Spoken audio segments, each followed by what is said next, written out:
ठाकुर जी की कथा सुनवे के सबसे बड़े रसिया दो ही हैं, एक तो श्री अनंत बलवंत हनुमान जी महाराज और दूसरे श्री विश्वनाथ महाप्रभु।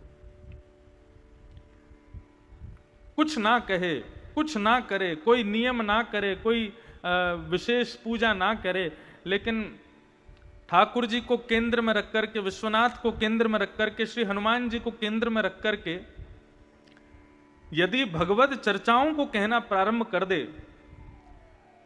तो ठाकुर जी उससे बड़े प्रसन्न होते हैं, विश्वनाथ उससे बड़े आनंदित होते हैं। गोस्वामी तुलसीदास जी ने जब मानस की रचना की, कई बड़े बड़े विद्वानों ने उनकी मन से प्रकट हुई मानस को स्वीकार नहीं किया जब उन्होंने लिखी थी। यह संसार का एक नियम चलता आया है कि जब व्यक्ति कुछ विशेष करता है और वो व्यक्ति जिस समय होता है उस समय उसकी हम लोग कदर नहीं करते, जब वो चला जाता है तब याद आता है कि उसने हमें क्या दिया था। जब मानस का प्रादुर्भाव हुआ यहीं काशी में, गोस्वामी तुलसीदास जी ने जब मानस को प्रकट किया, कईयों ने उसको स्वीकार नहीं किया।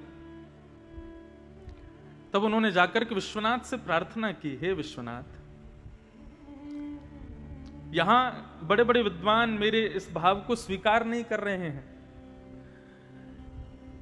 यदि आपने स्वीकार किया तो मैं मानूंगा कि मुझे जो दर्शन हुआ, क्योंकि रामचरित्र मानस गोस्वामी तुलसीदास जी ने लिखी नहीं है, हनुमान जी की कृपा से उनको जैसा भाव दर्शन होता था वो वैसा उसको प्रकट कर देते थे। और ये केवल तुलसीदास जी के संग नहीं हुआ, आप सूरदास जी को उठा लीजिए, आप कुंभन दास जी, श्री चतुर्भुज दास जी, आदि कवि महाकवि श्री जयदेव महाप्रभु, इन सबको कोई गुरुजन बताते नहीं थे। हां, यह बात है कि गुरु की इतनी कृपा थी कि उनको दृष्टि में दर्शन होता था ठाकुर जी की लीला का, और उसी लीला को वे गा देते थे, उसी लीला को वो लिख देते थे। हमारे वृंदावन में श्री हित हरिवंश महाप्रभु हुए, हमारे वृंदावन में गोपाल भट्ट गोस्वामी हुए, और तो महाराज क्या कहें, रसिक नरेश, रसिक नृपति जिनको कहते हैं, स्वामी श्री हरिदास जी हुए। इन सबको ठाकुर जी इनके मन में लीला करके उस लीला का चित्रण दिखा देते थे और ये लोग उसी को गा देते थे। गोस्वामी जी का भी यही भाव था, उनके हृदय में नित्य रामचरित्र दिखता था, उनको अनुभव होता था कि राम जी अब ऐसा कर रहे हैं, राम जी ऐसे उठ रहे हैं, राम जी ऐसे कर रहे हैं, वो लिखते जाते थे। लेकिन विद्वानों ने स्वीकार नहीं किया, तब जाकर के मानस को काशी विश्वनाथ के पास रख दिया और कई ग्रंथ रखे गए, कई रामायणें रखी गई। रामायण कितनी है, 100 करोड़ रामायण है, रामायण शतकोटि अपारा। सबको भगवान विश्वनाथ के चारों तरफ रख दिया, बोले प्रभु आप इनमें से जिसको स्वीकार कर लेंगे उसको सबसे ऊपर रख देना। और रात्रि में कपाट बंद करके तुलसीदास जी चले गए। जैसे ही मंगला में श्री विश्वनाथ प्रभु के दर्शन खुले हैं तो सारे ग्रंथ नीच, कोई स्वीकार करे ना करे संसार में हमें उससे चिंता नहीं होनी चाहिए, हमारे ठाकुर जी हमको स्वीकार कर लें बस। और तो रूठे भले रूठे पर तुम मत रूठो मालाधारी। संसार रूठ जाए, संसार को मनाने में मत लगे रहो। जीवन का ऐसा एक दिन हमारे जीवन में आवे कि जब से हम संसार को रिझाना बंद कर दें, ठाकुर जी को रिझाना प्रारंभ कर दें। हमारी कथा का मुख्य उद्देश्य यही है। सुनने वाला व्यक्ति, सुनने वाले श्रोता जितने भी आए, हम उनको बस यही बताना चाहते हैं कि संसार में ठाकुर जी की भक्ति क्या है। भक्ति केवल इतनी है कि आज से, अभी इसी वक्त से दुनिया रीझे इसकी चिंता छोड़ दो, मेरे ठाकुर जी कैसे रीझेंगे, ये चिंता हो। और जिस दिन ये चिंता प्रारंभ हो उसी दिन भक्त बन जाएंगे हम। उसी दिन ठाकुर जी के भक्त बनने का मतलब ये नहीं तिलक लगा लो, चंदन लगा लो, धोती बगलबंदी पहन के घूमो, नहीं। भक्त का मतलब क्या है, ठाकुर जी की स्वीकारीकरण में तुम आ जाओ, ठाकुर जी तुमको स्वीकार कर ले। तो ऐसी विश्वनाथ की भूमि जिन्होंने मानस को स्वीकार किया, और उसके बाद गोस्वामी तुलसीदास जी का दर्शन नहीं हुआ, इसी 80 घाट पर गोस्वामी जी रघुनाथ जी के चरणों को प्राप्त हो गए।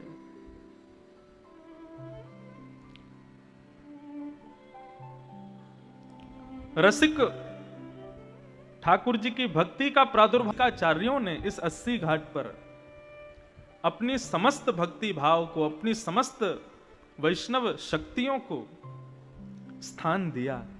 वहां पर मुझे कथा कहने का अवसर मिले तो इससे बड़ा और सौभाग्य क्या होगा। तो ये परम आनंद की बात है। हम आप सब लोग यहाँ एकजुट हुए हैं, हरि को हर से मिलाने के लिए आए हैं। ये हमारा थी ये कथा। परंतु देव दिवाली पर काशी में तो इतनी भीड़ होती है, इतना सब कुछ व्यवस्था रहती है, लेकिन ठाकुर जी ने अपने आप ही थोड़ी पहले करवा दी। बोले क्योंकि देव दिवाली पे शंकर जी बहुत बिजी हो जाएंगे, तो बोले उस दिन तो हमारी एब्सेंट लग जाएगी, कथा में हम आ नहीं पाएंगे, इतने भक्त आएंगे। तो इसलिए उन्होंने खुद ही पीछे कर दी कथा, ताकि उनका आगमन भी यहाँ हो सके। तो परमानंद से हम आप सब लोग एकत्रित हुए हैं। अब काशी की बात काशी के लोगों को क्या बताएं, यहाँ के लोग तो सब जानते हैं, लेकिन हम अपने अनुभव से जो जो हमको लगेगा, अपनी वाणी से, अपने भाव से उन बातों को यहाँ सुनाएंगे जरूर। और विद्वान जब व्यक्ति हो जाता है ना, व्यक्ति हो जाता है ना, व्याकरण का, संस्कृत का, उसका फर्स्ट चॉइस उसकी क्या होती है, पहली मांग उसकी क्या है? श्रीमद् भागवत। विद्वानों की पहली मांग होती है, पहला प्रेम होता है श्रीमद् भागवत। तो काशी के वो ब्राह्मण, उन्होंने श्रीमद् भागवत का जब अध्ययन किया तो उनको इतना सुख मिला, इतना आनंद आया।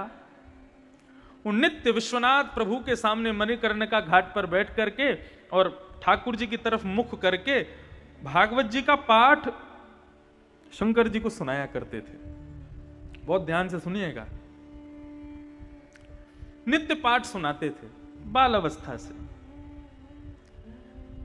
धीरे धीरे धीरे बड़े हुए तो माता पिता ने उनसे निवेदन किया, बेटा तुम बड़े हो गए हो, कहीं काम धंधा करने जाया करो, कुछ नौकरी किया करो, कुछ पैसे कमाया करो, घर लाया करो। बोले ठीक है पिताजी, आप जहां कहेंगे वहां नौकरी कर लेंगे। उनकी कहीं नौकरी लगा दी, बेचारे वहां काम करने जाते, लेकिन बेमन से जाते। उनका मन बस यही लगा रहता, मैं कैसे ठाकुर जी का पाठ ज्यादा से ज्यादा करूं, भागवत जी का ज्यादा से ज्यादा अध्ययन करूं, इसी में उनकी प्रवृत्ति होती थी। वैष्णव का यह भी एक लक्षण है, उसको सांसारिक कर्मों में ज्यादा रुचि नहीं होती है। शादी हो, ब्याह हो, डीजे बज रहा हो, जोर जोर से कान फोड़ा संगीत बज रहा हो, ऐसी चीजों से उसका मन उच्चाटित होता है। सांसारिक कहीं क्रियाएं चल रही हों, लोग व्यवहार धर्म की लीलाएं चल रही हों, उन जगह पर उसको बैठने में रुचि नहीं आती। ये भी एक वैष्णव का लक्षण है। उसका बार बार मन क्या कहता है, कहीं कोई हरिनाम सुना दे, कहीं कोई ठाकुर जी का दर्शन करा दे, कहीं कोई मंगलमयी कथा सुना दे, कोई ठाकुर जी का मंगल, कोई चरित्र लीला सुना दे। उसकी बार बार इच्छा यही होती है। यह भी एक वैष्णव का लक्षण है। ठाकुर जी ने एक प्याले में तेल भर करके नारद जी को दिया और कहा, नारद जी ये प्याला हाथ में पकड़ो। पकड़ लिया। बोले अब पूरे वैकुंठ में भ्रमण करके आओ और याद रहे इसमें से एक बूंद भी नीचे गिरना नहीं चाहिए। नारद जी बोले इसमें कौन सी बड़ी बात, अभी चला जाता हूं। भगवान बोले और सुनो, ये हमारा सुदर्शन चक्र तुम्हारे पीछे चलेगा। बोले क्यों? बोले यदि एक भी बूंद गिरा सर धर से अलग। नारद जी बोले अच्छा ये भी नियम है? बोले हाँ। अब तो नारद जी, अच्छा भगवान ने एक और कहा था ये देख के आना वैकुंठ की गली की झाड़ू लगाने वाली कैसी दिख रही थी, वैकुंठ के वृक्ष कैसे थे, तोता अपने मुख से क्या बोल रहे थे, इन सबका दर्शन करके आना, मुझे बताना आके। नारद जी महाराज निकल गए। अब तो महाराज वो ऐसे ही चलते रहे, बहुत दिनों तक भ्रमण करके जब लौट के भगवान के पास आए, आकर के नीचे प्याला रख दिया। भगवान बोले हुआ है? बोले हाँ प्रभु हुआ है। बोले बताओ वैकुंठ की गलियां कैसी थी, गली में झाड़ू लगाने वाली कैसी थी, वृक्षों पर तोते क्या बोल रहे थे? नारद जी बोले मैंने कुछ नहीं देखा, ना मैंने कुछ सुना, मैंने कुछ भी अनुभव नहीं किया। बोले क्यों? बोले मेरा पूरा ध्यान इसी प्याले पर था कि एक बूंद भी गिर ना जाए, कहीं गिरा तो ये सुदर्शन मेरा सर धड़ से अलग कर देगा, इसलिए मैंने कुछ नहीं देखा भगवान। भगवान बोले हम यही बताना चाह रहे थे, ये प्याला क्या है? ये प्याला है कुटुंब, संसार। और इस संसार रूपी प्याले में जो तेल है, ये तेल क्या है? बोले यही परिवार है, माता पिता भाई बंधु चाचा ताऊ भुआ फूफा जीजा दीदी, ये सब लोग। इनको लेकर के जब व्यक्ति चलता है तो पीछे सुदर्शन क्या है? बोले ये कर्म चक्र है, संसार का समय चक्र है, जो प्रतिदिन तुमको मारने के लिए तुम्हारे पास आता जा रहा है। हम हर दिन मर रहे हैं, हर दिन मृत्यु के समीप जा रहे हैं। बोले संसार के प्याले को हाथ में लेकर के प्रत्येक कुटुंब को संभाल करके समय चक्र की चिंता करते हुए भी जो मेरी भक्ति के लिए समय निकाल लेता है वो मुझे सबसे प्रिय है, वो गृहस्थ मुझे ज्यादा प्रिय है। बोले जो परिवार छोड़ दे, संसार छोड़ दे, सन्यास ले ले और मेरी भक्ति करता रहे, तो उसने तो सब छोड़ ही दिया, उसने तो प्याला उठाया ही नहीं है, वो भी मुझे प्रिय है। लेकिन मुझे गृहस्थ, धन्यो गृहस्थ आश्रम, गृहस्थ ज्यादा प्रिय है। तो ब्राह्मण नित्य शंकर जी को सुनाते, तो लोगों ने कहा इनका ब्याह कर दो। ब्याह कर दिया। पत्नी घर आ गई। पत्नी ने कुछ दिन कहा कि तुम कुछ काम किया करो, क्या करते हो? तो वो कहते मैं तो भागवत जी का पाठ करता हूं, इसके अलावा कुछ नहीं करता। पत्नी बोली अकेली भागवत जी से कैसे घर चलेगा? कुछ दिन पति को कहा, लेकिन जब पति ने नहीं माना तो फिर एक दिन पत्नी बोली अब ये नहीं करते तो मैं करूंगी काम। वो घर घर जाती, कुछ काम करती, उससे जो धन आता उसी से घर चलाती थी। एक दिन उन ब्राह्मण के घर पर कुछ महात्मा आ गए। महात्माओं ने आकर के ब्राह्मणी से कहा कि ब्राह्मणी, हमने सुना है किसी बढ़िया वैष्णव का घर है ये। बोले जी भगवान, है तो वैष्णव का घर। बोले वैष्णव का घर है तो फिर प्रसादी पवाओ, भोजन कराओ, हम 15-20 महात्मा आए हैं, सबको भोजन खिलाओ। ब्राह्मणी तो बड़ी परेशान हो गई। क्यों? क्योंकि भोजन की सामग्री इतनी नहीं थी घर में, इतनी थी कि 3-4 लोग ही पा सकते हैं। अब 15-20 महात्माओं का भोजन कैसे बनाया जाए? इतनी सामग्री बनाने को भी नहीं है और इतना सामान है भी नहीं कि बना सके। क्यों? पत्नी कुछ घरों में काम करती है, उससे जो मिलता है उससे थोड़ा बहुत ही धन आता है घर में, उससे थोड़ा बहुत अनाज होता है, इतना धन नहीं होता, इतना अनाज नहीं होता घर में। कभी बार बार रसोई में जावे, कभी कक्ष में जावे, संतों को मना कैसे करूं? बार बार रसोई में कक्ष में जाते देख महात्मा समझ गए। बोले कि हम गलत समय पर आ गए, अभी लगता है इनके यहां व्यवस्था नहीं है। महात्माओं ने कहा बिटिया कोई बात नहीं, हम फिर कभी आ जाएंगे, अभी तुम आराम करो और कभी व्यवस्था होगी तब हम आ जाएंगे, ठीक है, अभी हम चलते हैं। और ऐसा कह के महात्मा चले गए। बंधुओं, कभी संत घर आवे, ब्राह्मण घर आवे और बिना कुछ लिए और बिना कुछ दिए जावे, इससे बड़ा अभाग्य हमारा कुछ नहीं हो सकता। संत ब्राह्मण घर पर आवे तो कुछ लेकर जावे, चाहे अन्न हो, चाहे दक्षिणा हो, चाहे वस्त्र हो, कुछ तो लेके जावे। और जब जावे तो जाने से पहले कुछ देकर जावे। देने का भाव क्या? कुछ सद बात बता के जावे, कुछ कीर्तन करके जावे, कुछ कह के जावे, कुछ सुना के जावे। अगर ब्राह्मण संतों के घर आने पर ये 2 क्रियाएं नहीं हुई हैं तो ये हमारा अभाग्य है। ब्राह्मणी तो बड़ी चिंतित हो गई। बोले आज मेरा कितना बड़ा दुर्भाग्य, इतने बड़े बड़े संत मेरे घर आए और बिना कुछ पाए, बिना कुछ दिए जा रहे हैं। यदि आज मेरे पति कहीं नौकरी कर रहे होते, बढ़िया धनवान होते, खूब सारा अनाज हमारे घर में होता, कुछ बना करके इनको खिलाती मैं। लेकिन दुर्भाग्य है मेरा, ऐसे पति से मेरा ब्याह हुआ, कुछ करता नहीं, कुछ कमाता नहीं, और उसी की वजह से हम लोग इतने योग्य नहीं कि संतों को भोजन करा सकें। बड़ी दुखी थी। आज जब वो ब्राह्मण देवता विश्वनाथ प्रभु को कथा सुना करके, पाठ सुना करके, अपनी भागवत जी की पोथी हृदय से लगा के जब घर आए, आकर के कहने लगे, देवी हमारा पाठ पूर्ण हो गया, लाओ कुछ प्रसादी लाओ। पत्नी तो गुस्से में बैठी थी, उठ करके गई और जाकर के वो पोथी भागवत जी की जो रखी थी, वो पोथी को उठा करके ही ब्राह्मण के सिर पर मार दिया। बचपन से लेके आज तक इसी पोथी के सहारे रहते हो, पूरे दिन पाठ करते रहते हो, कहीं कुछ करते नहीं, कोई काम धंधा तुमसे होता नहीं। आज तुम्हारी वजह से हमारे घर से संत भूखे चले गए। क्या दिया है भागवत जी ने आज तक हमको? नित्य इन्हीं की शरण में बैठे रहते हो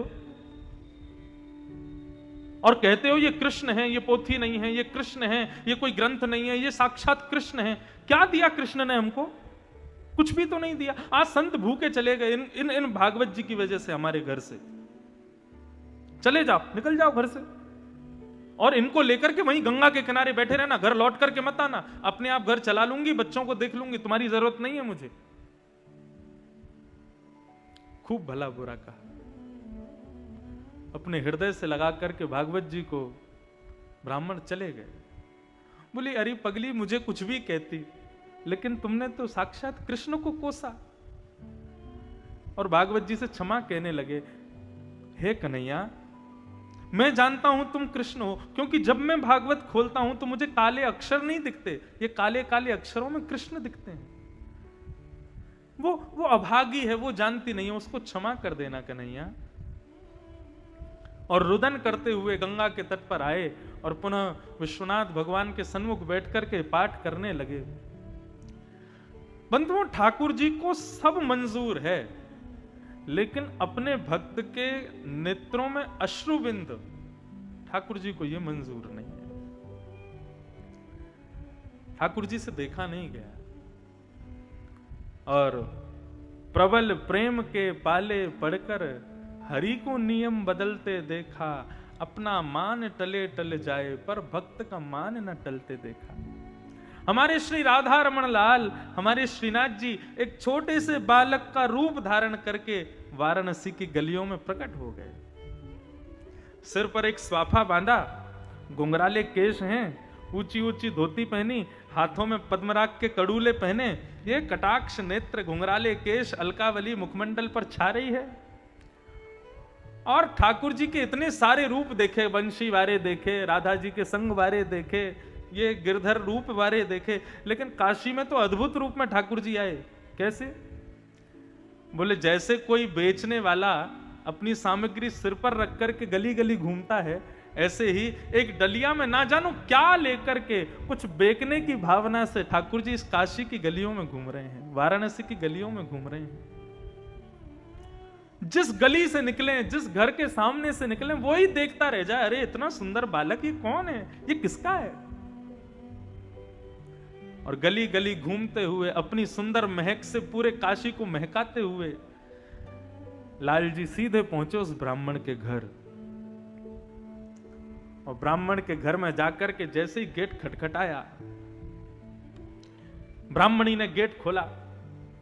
गेट खोलते ही पहले तो देखती रह गई, इतना सुंदर बालक, ये कौन है, ये कहां से आया है? कहने लगी, कौन हो भैया, हमें कुछ नहीं चाहिए, क्या बेचने आए हो, हमें कुछ नहीं लेना है, चले जाओ यहां से।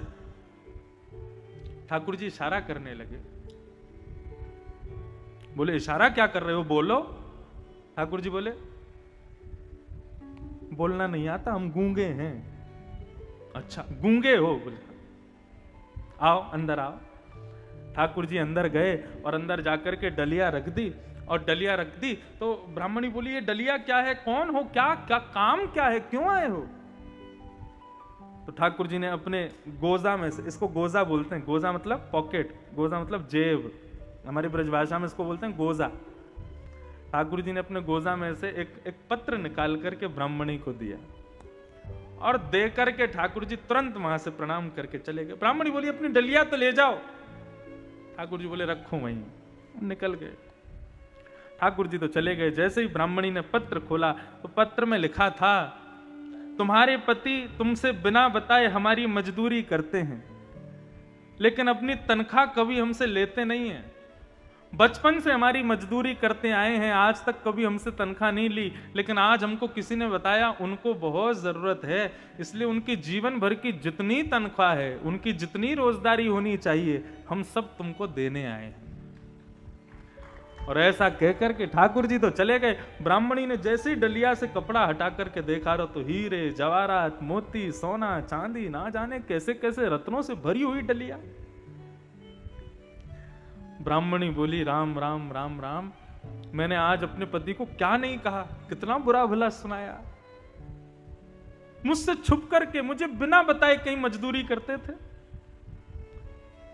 अपने बालक को भेजा, बेटा जा मणिकर्णिका घाट पर विश्वनाथ प्रभु के सामने तुम्हारे पिताजी बैठे होंगे, उनसे जाके कहना चलो पिताजी घर चलो, मैया ने बुलाया है। बालक दौड़ करके गया, जाकर के कहने लगा पिताजी माँ ने घर बुलाया, आना आप। बोले बेटा तुम जाओ, मैं शाम तक आऊंगा।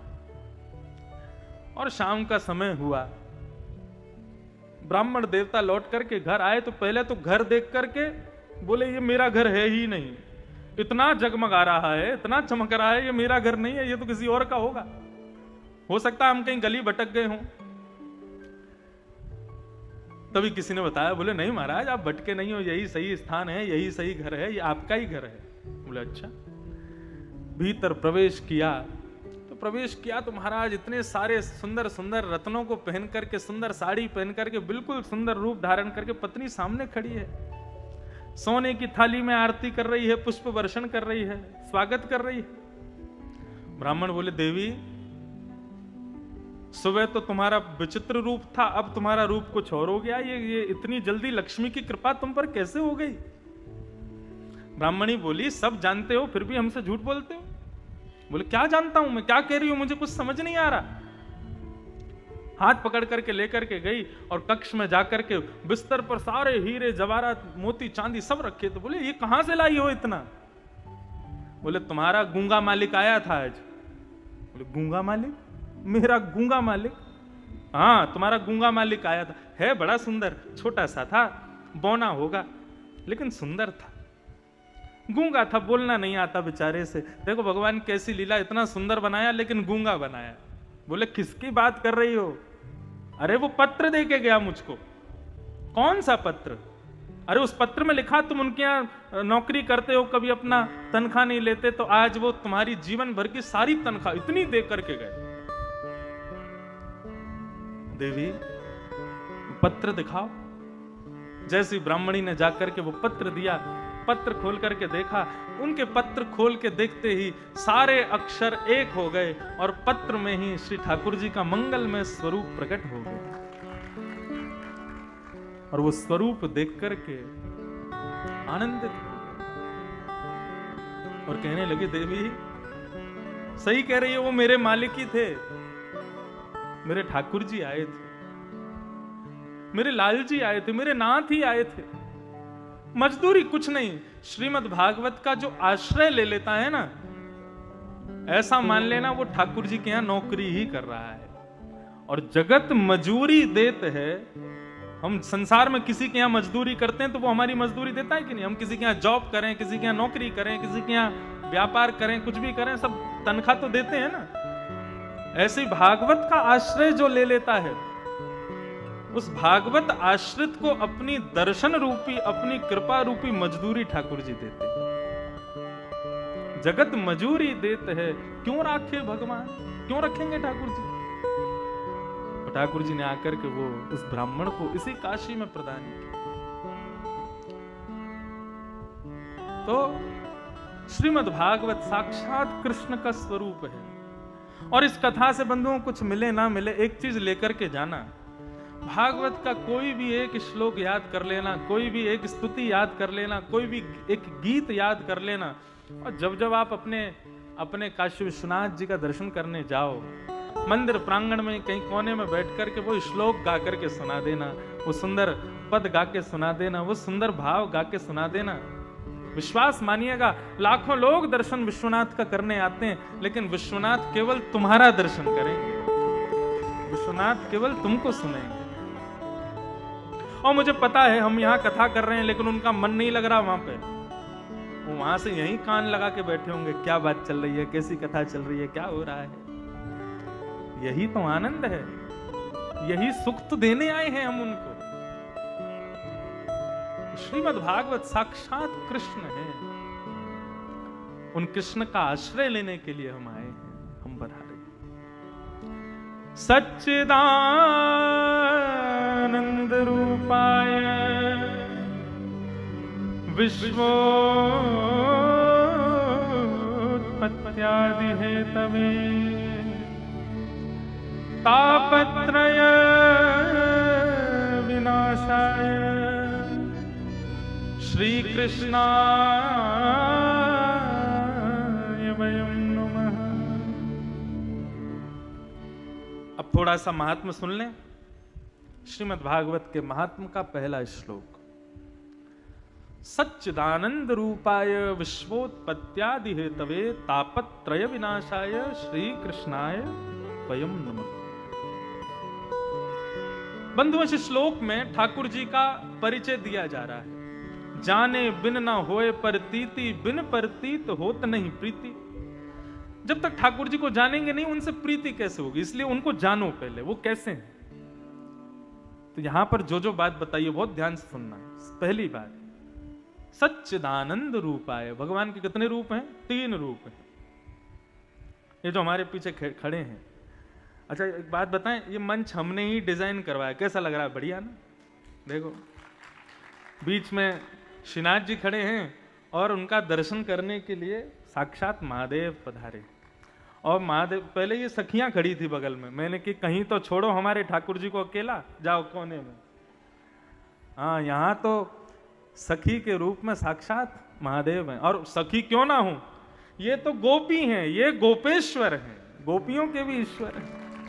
हमारे वृंदावन में आपके विश्वनाथ नथनी लगा के बैठे हैं, गोपी बन के बैठे। बोल गोपेश्वर महादेव की जय।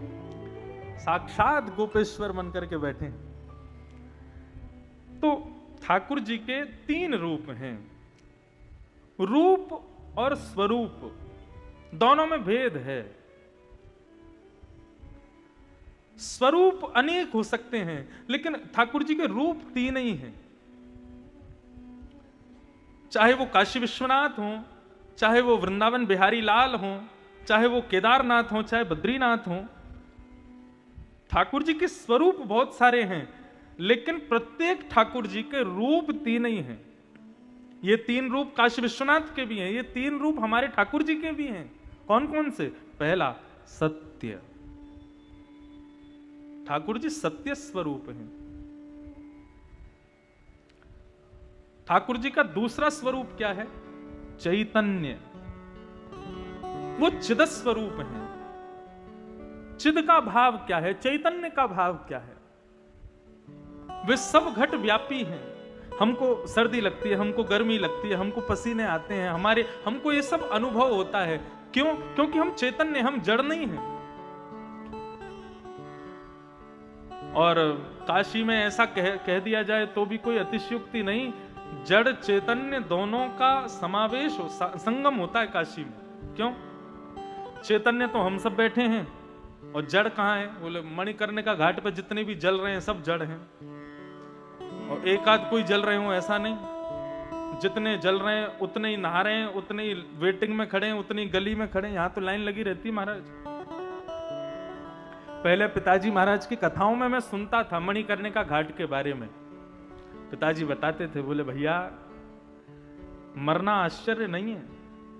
यदि मृत्यु देख करके आश्चर्य होता है तो काशी के मणिकर्णिका घाट पर जाकर के देखो, तुम्हारा आश्चर्य नष्ट हो जाएगा। क्यों? और मुझे तो कल मेरा तो और दूसरा आश्चर्य नष्ट हुआ। मणिकर्णिका पे तो इतनी भीड़ लगी रहती है, लाइन से जल रहे हैं। और अब तो डबल मंजिल, ऊपर भी जल रहे हैं, नीचे भी जल रहे हैं, इधर उधर जहां जगह मिल जाए वहीं चिता लगा के महाराज संस्कार हो रहा है। उतने ही नहा रहे हैं और वेटिंग में खड़े हैं गली में, कब हमारा नंबर आवे तो हम भी जले। लेकिन कल मैंने एक और बड़ा विचित्र देखा, पहली बार देखा।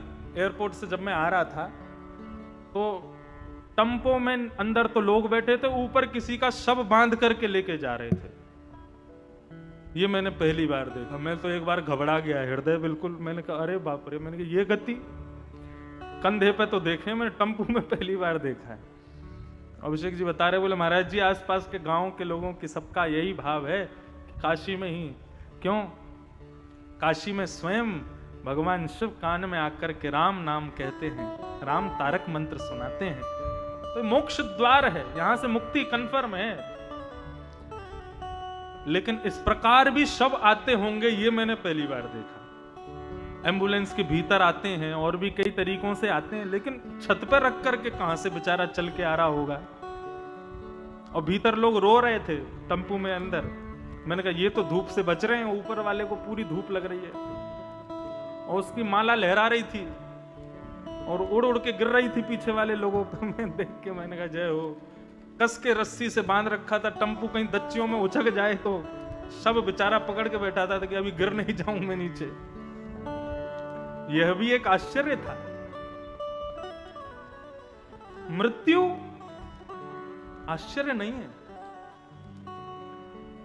तो हम सब कौन है? हम सब चैतन्य। ऐसे ठाकुर जी हमको चैतन्य करने वाले वे साक्षात चैतन्य स्वरूप हैं।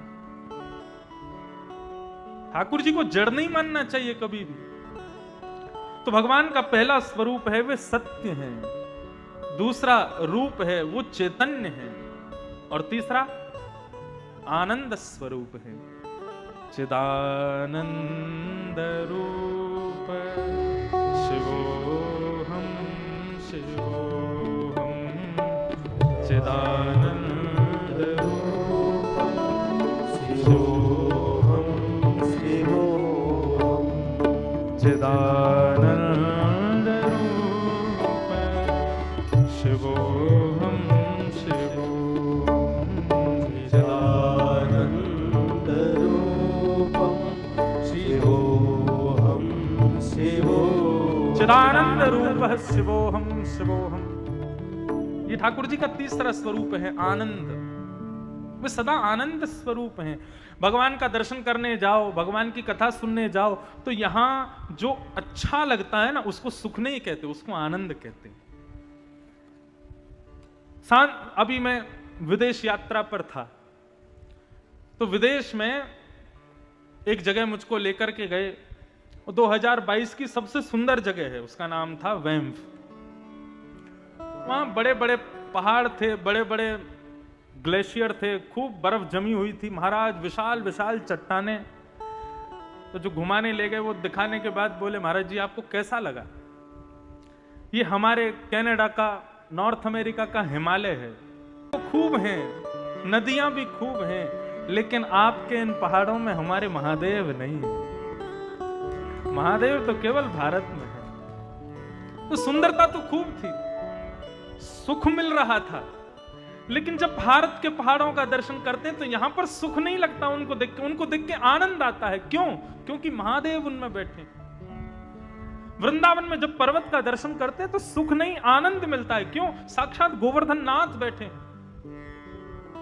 कहने का केवल इतना अभिप्राय है, जब आप सांसारिक सौंदर्य का दर्शन करते हो तो उससे सुख मिलता है, लेकिन जब आप आध्यात्मिक सौंदर्य का दर्शन करते हो फिर जो अच्छा लगता है उसी को आनंद कहते हैं। सांसारिक पदार्थ को जब खाते हो, उसका जब स्वाद लेते हो, तो जीव को जो अच्छा लगता है वो सुख है। लेकिन जब महादेव के चरणों का प्रसाद, अन्नपूर्णा की रसोई का प्रसाद जब पाते हो, तब जब जीव को अच्छा लगता है तो वही आनंद है, वही आनंद है। ठाकुर जी आनंद स्वरूप हैं। तो तीन रूप हैं भगवान के, सत्य, चैतन्य और आनंद। तीन रूप, तीन कर्म हैं। विश्वोत्पत्त्यादि हेतवे, विश्व की उत्पत्ति करना, विश्व का पालन करना और विश्व का संहार करना, ये तीन ठाकुर जी के काम हैं। अच्छा, इसमें भी विभाजन है। सृजन का कार्य ब्रह्मा जी के पास है, पालन का कार्य हमारे नारायण के पास है, और संहार का काम साक्षात महादेव के पास है। क्यों? पहले करके देखा था, पहले महादेव को सृजन का कार्य दिया, ब्रह्मा जी ने पहले विचार किया कि हे महादेव एक काम करो, आप सृष्टि बनाओ। शंकर जी बोले अच्छा हम बनाएं? बोले हाँ। बोले हमारी ड्राइंग अच्छी तो नहीं है। नहीं अच्छी नहीं है, बहुत अच्छी है, कुछ ज्यादा ही अच्छी है, साधारण लोग समझ नहीं पाएंगे। बड़े बड़े कलाकार होते हैं तो उनका जब एग्जीबिशन होती है उसमें जाकर के देखो तो महाराज नीचे लिखा होगा कितने की पेंटिंग है, 12 लाख की। और पेंटिंग पे जब देखोगे तो क्या, तो ऐसे ही पुरुष मार रखा है, बस कुछ बना नहीं है उसमें। और बेचारा कोई आदमी इतनी सुंदर सुंदर कला बनाता है, कितने की है भैया? 500 रुपए की है, 1000 रुपए की, कितने सस्ते में बिक जाती है। और बड़े बड़े कलाकार ऐसे ही पुरुष घुमा देते हैं तो वही लाखों की बिकती है। तो हमारे महादेव उस कोटि के कलाकार हैं। ब्रह्मा जी बोले एक बार दिखाओ तो सही कैसी सृष्टि करोगे। ब्रह्मा जी बोले, शंकर जी बोले अभी जाते हैं। कैसी सृष्टि की? रावण वर्णन करता है कि शंकर जी ने कैसी सृष्टि की। तो यस्यास्ते ड्राट ड्राट ड्रुट ड्रुट ममलम टम टटम टम टटम टम डम शम डम शम डुडम शम डुहि डुहि चकितम भूपके भूपनालम तैलम तैलम तु तैलम कुकु कुकु कुकु क्वांग क्वांग क्वांग क्वांग क्वांग ध्यायन्ते यस्य गान्ते वसति च सकलम पातु नो चंद्रचूड़। महादेव ने कैसी सृष्टि की? बोले कौ मुखहीन, बिना मुंह के ही लोग बना दिए। आदमी बिना सर के ही घूम रहे हैं, दुकानों पे जाकर के कह रहे हैं भैया रबड़ी दियो, दुकानदार बेहोश हो जाए। बोले तेरा सिर कहां है? बोले पेट में भीतर। कोई मुखहीन और विपुल मुख काहू, किसी के बहुत सारे मुंह बना दिए। बिन पग चले ही, शंकर जी सृष्टि कर रहे थे संसार की, तो गले में बैठा सर्प बोला, बोले कि मेरे जैसे सर्प ही होते हैं, इंसान भी बनाओ, उनको भी पता चले रेंगने का दुख क्या होता है। तो बिन पग चले ही, बिना पैर के इंसान बनाती है, रेंग रेंग के चल रहे हैं। और किसी के बहुत सारे पैर बना दिए महाराज, हजारों पैरों से चल रहा है। शंकर जी बोले ब्रह्मा जी ने 2 आंख कम बनाई है, केवल आगे दिखता है, इधर तो दिखता नहीं, पीछे तो दिखता नहीं, तो पूरे चेहरे में ही आंख बना दी शंकर जी ने।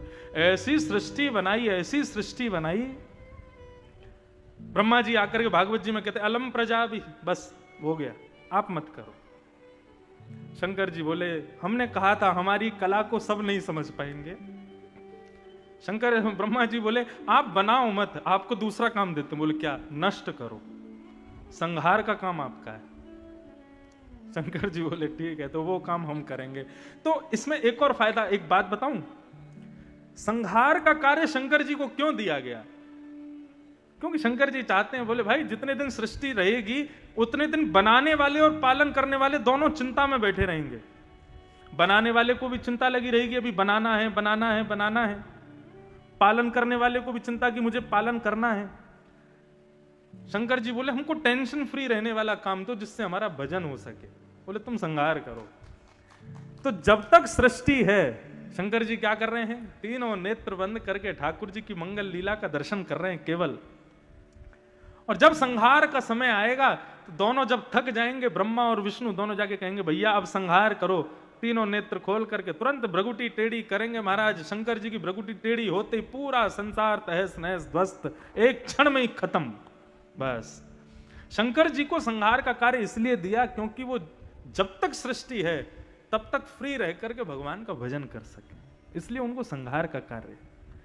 यदि सृजन या पालन दे देते तो शंकर जी भगवत कथा से, भगवत स्मरण से विमुख हो जाते, उससे वंचित हो जाते। शंकर जी ने तो मांगा है कि मुझे देना है तो ठाकुर जी की स्मृति प्रदान करो। और स्मृति कब मिलेगी? जब संहार का कार्य मुझे मिलेगा। क्यों? जीवन भर टेंशन ही नहीं करनी, जब तक सृष्टि है बैठ के भजन करूंगा, जब सृष्टि खत्म करनी होगी बता देना, तुरंत कर दूंगा। इसलिए संहार दिया है शिव को।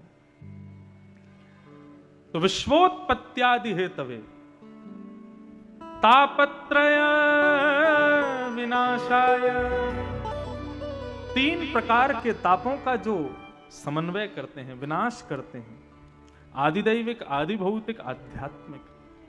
ऐसे श्री कृष्णाय वयं नमः, ऐसे श्री कृष्ण को हम बारंबार प्रणाम करते हैं, उनको बारंबार नमन करते हैं। हरि का भजन करो, हरि है हमारा। हरि का भजन करो, हरि है हमारा। हरि का भजन करो, हरि है हमारा। हरि का भजन करो, हरि है हमारा। ओ हरि का भजन करो, हरि है हमारा। हरि का भजन करो, हरि है हमारा। ओ हरि नाम लेने वाला, हरि नाम लेने वाला, हरि नाम गाने वाला, हरि नाम गाने वाला, हरि का है प्यारा। हरि का भजन करो, हरि है हमारा। हरि का भजन करो, हरि है हमारा। ओ हरि का भजन करो, हरि है हमारा। हरि का भजन करो, हरि है। करताल बजा के बोलो राधा रमण लाल की।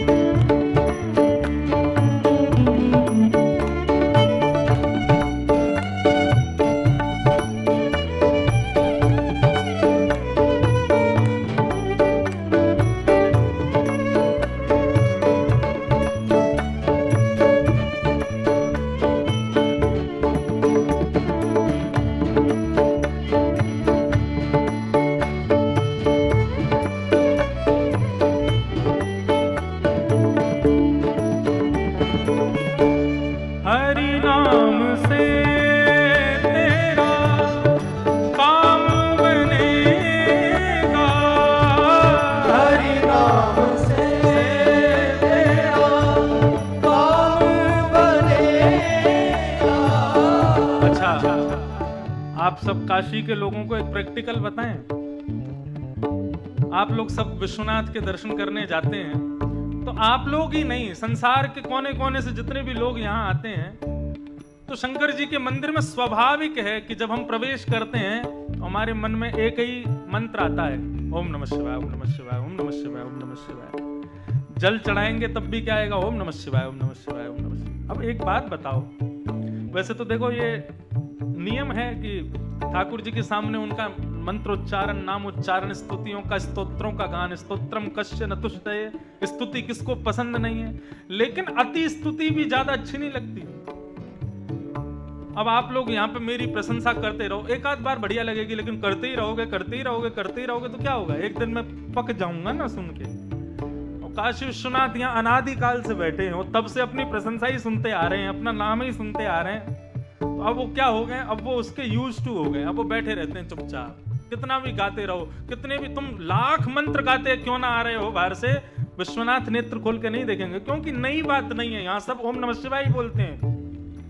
लेकिन कल आप जाना और काशी विश्वनाथ के सन्मुख खड़े होकर के श्री कृष्ण शरणम मम, श्री हरि शरणम मम, श्री राधे शरणम मम, श्री कृष्ण शरणम मम, जब आप ये गाएंगे ना, आपके रोए खड़े होंगे, और जब रोए खड़े हो जाएं तो अनुभव करना कि अब विश्वनाथ ने नेत्र खोल के आपको देखा है।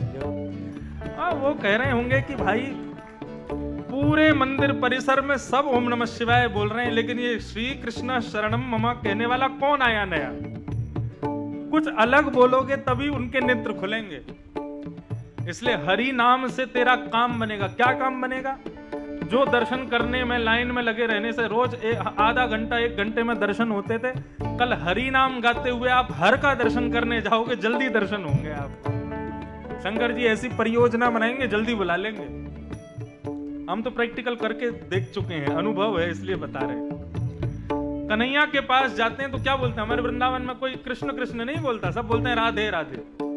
क्यों? जब उनके प्रिय का नाम उच्चारण करोगे तो उनको और अच्छा लगेगा। ऐसे काशी विश्वनाथ के प्रिय कौन है? राम प्रिय हैं, कृष्ण प्रिय हैं। उनका नाम उच्चारण करते हुए जब जाओगे तो वो और प्रसन्न हो जाएंगे।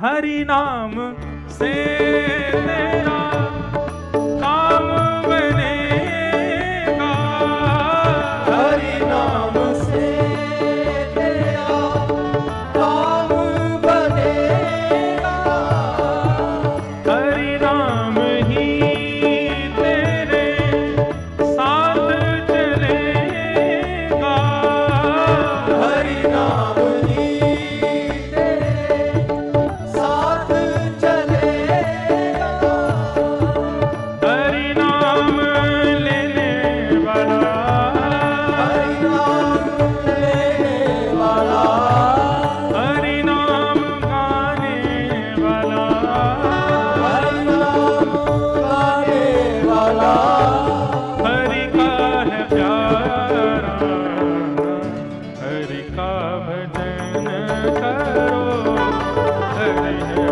हमारा।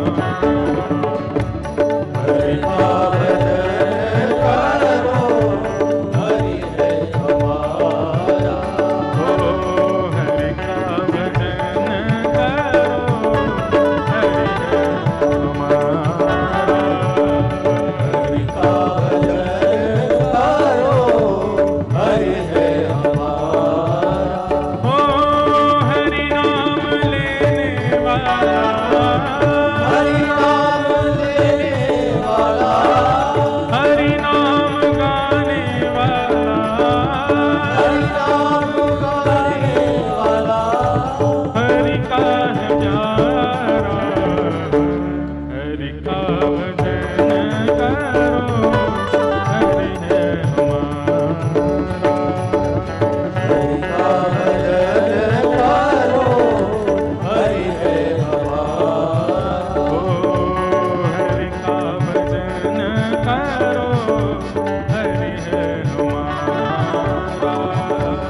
हरि का भजन करो, श्री काशी विश्वनाथ भगवान की।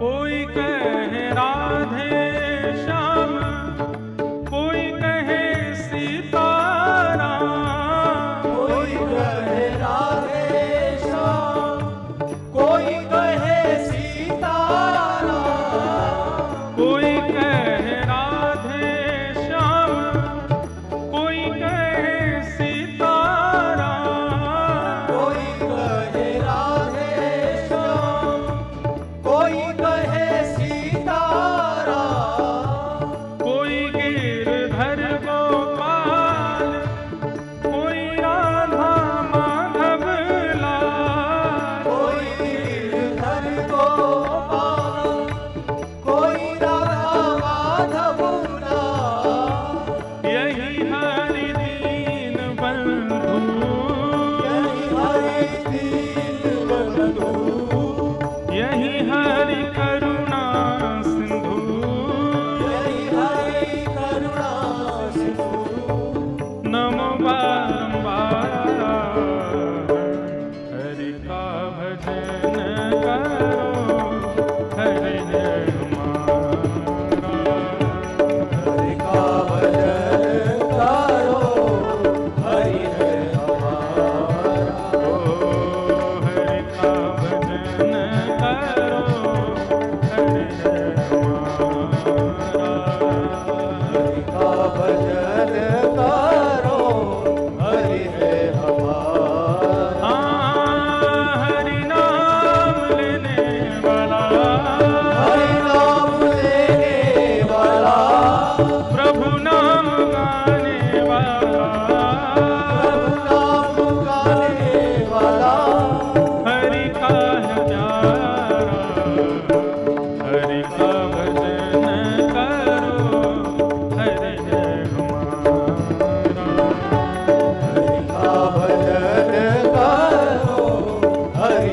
हमारा, ओ हरि है हमारा, हरि है हमारा, प्यारो हरि है हमारा, हरि है हमारा, हरि है हमारा, हरि है हमारा। बोल वृंदावन बिहारी लाल की जय। तो ऐसे त्रिकालावाधिक जो हैं, तीन रूप, तीन कर्म और तीन प्रकार के तापों से मुक्त करने वाले श्री कृष्ण को वयम नमः हम सब प्रणाम करते हैं, उनको नमन करते हैं। भागवत का प्रारंभ होता है नमन से। मतलब ये बतानी चाहते हैं भागवत जी कि वैष्णव भक्त हों, ये ठाकुर जी को और कुछ नहीं दे सकते, केवल और केवल नमस्कार ही कर सकते हैं। हम केवल ठाकुर जी को प्रणाम कर सकते हैं, इसके अलावा हमारे पास देने को कुछ नहीं है। हम जो कुछ भी ठाकुर जी को देते हैं सब ठाकुर जी की कृपा से हमको प्राप्त है, कुछ नया नहीं। इसलिए केवल प्रणाम करो ठाकुर जी को। और यदि कुछ देने का भाव आवे तो अपना मन दो, अपना हृदय दो ठाकुर जी को। आगे भी कथाएं आएंगी कई सारी। तो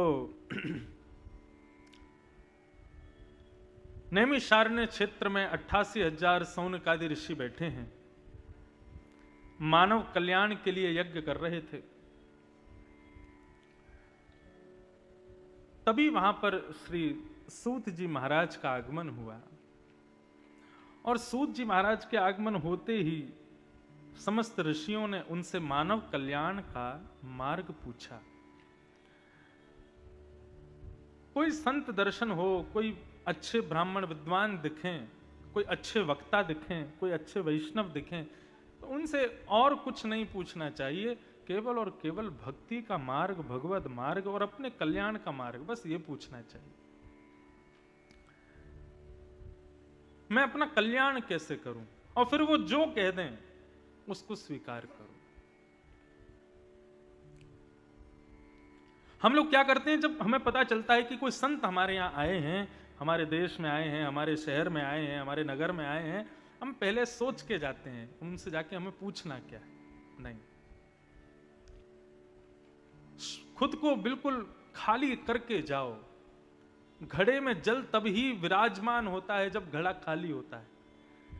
पहले से ही घड़ा भरा हुआ होगा तो कोई खरीदेगा नहीं उसको, कोई उसको भरेगा नहीं। अपने इस घट को खाली करके संतों के सन्मुख जाओ, और उनके सन्मुख जाके उनके दर्शन करके जो निकले मुख से वही पूछ लेना चाहिए। ऐसा कितने संतों के भाव से हमने सुना है, कितने वैष्णवों से हमने सुना है। वो सोच के गए, लेकिन गुरुजनों के सामने जाकर के कुछ और ही पूछ बैठे। संतों के सन्मुख तो शून्य होकर के जाओ। वृंदावन में जब श्री कुंज बिहारी प्रकट हुए, हमारे वृंदावन बांके बिहारी का मूल नाम, असली नाम क्या है? कुंज बिहारी। कुंज का मतलब क्या होता है? जहां पर वृक्ष वल्लरियों से बढ़िया स्वयं वृक्षों के द्वारा जहां कुंज, जैसे ये पंडाल एक क्या है, ये कुंज है, एक छांव है, इसके नीचे हम आप सब लोग बैठे हैं। लेकिन ये एक मानव के द्वारा बनाई गई है, कपड़ों से बनाई गई है, लोहे आदि से लगा करके इस कुंज को बनाया। लेकिन हमारे वृंदावन में कैसी कुंज है? सघन कुंज कहते हैं, वृक्षों की कुंज है। और उस कुंज में जो ठाकुर जी प्रकट हुए उनका नाम पड़ा क्या? कुंज बिहारी। तो जब श्री कुंज बिहारी प्रकट हुए तो एक लाहौर के बहुत बड़े वैष्णव थे, तब भारत पाकिस्तान एक ही था, अखंड भारत था। तो उस वैष्णव को जब पता चला कि वृंदावन में ठाकुर जी का एक मंगलमय स्वरूप प्रकट हुआ है, कुंज बिहारी, और हमारे बिहारी जी को सबसे प्रिय क्या है?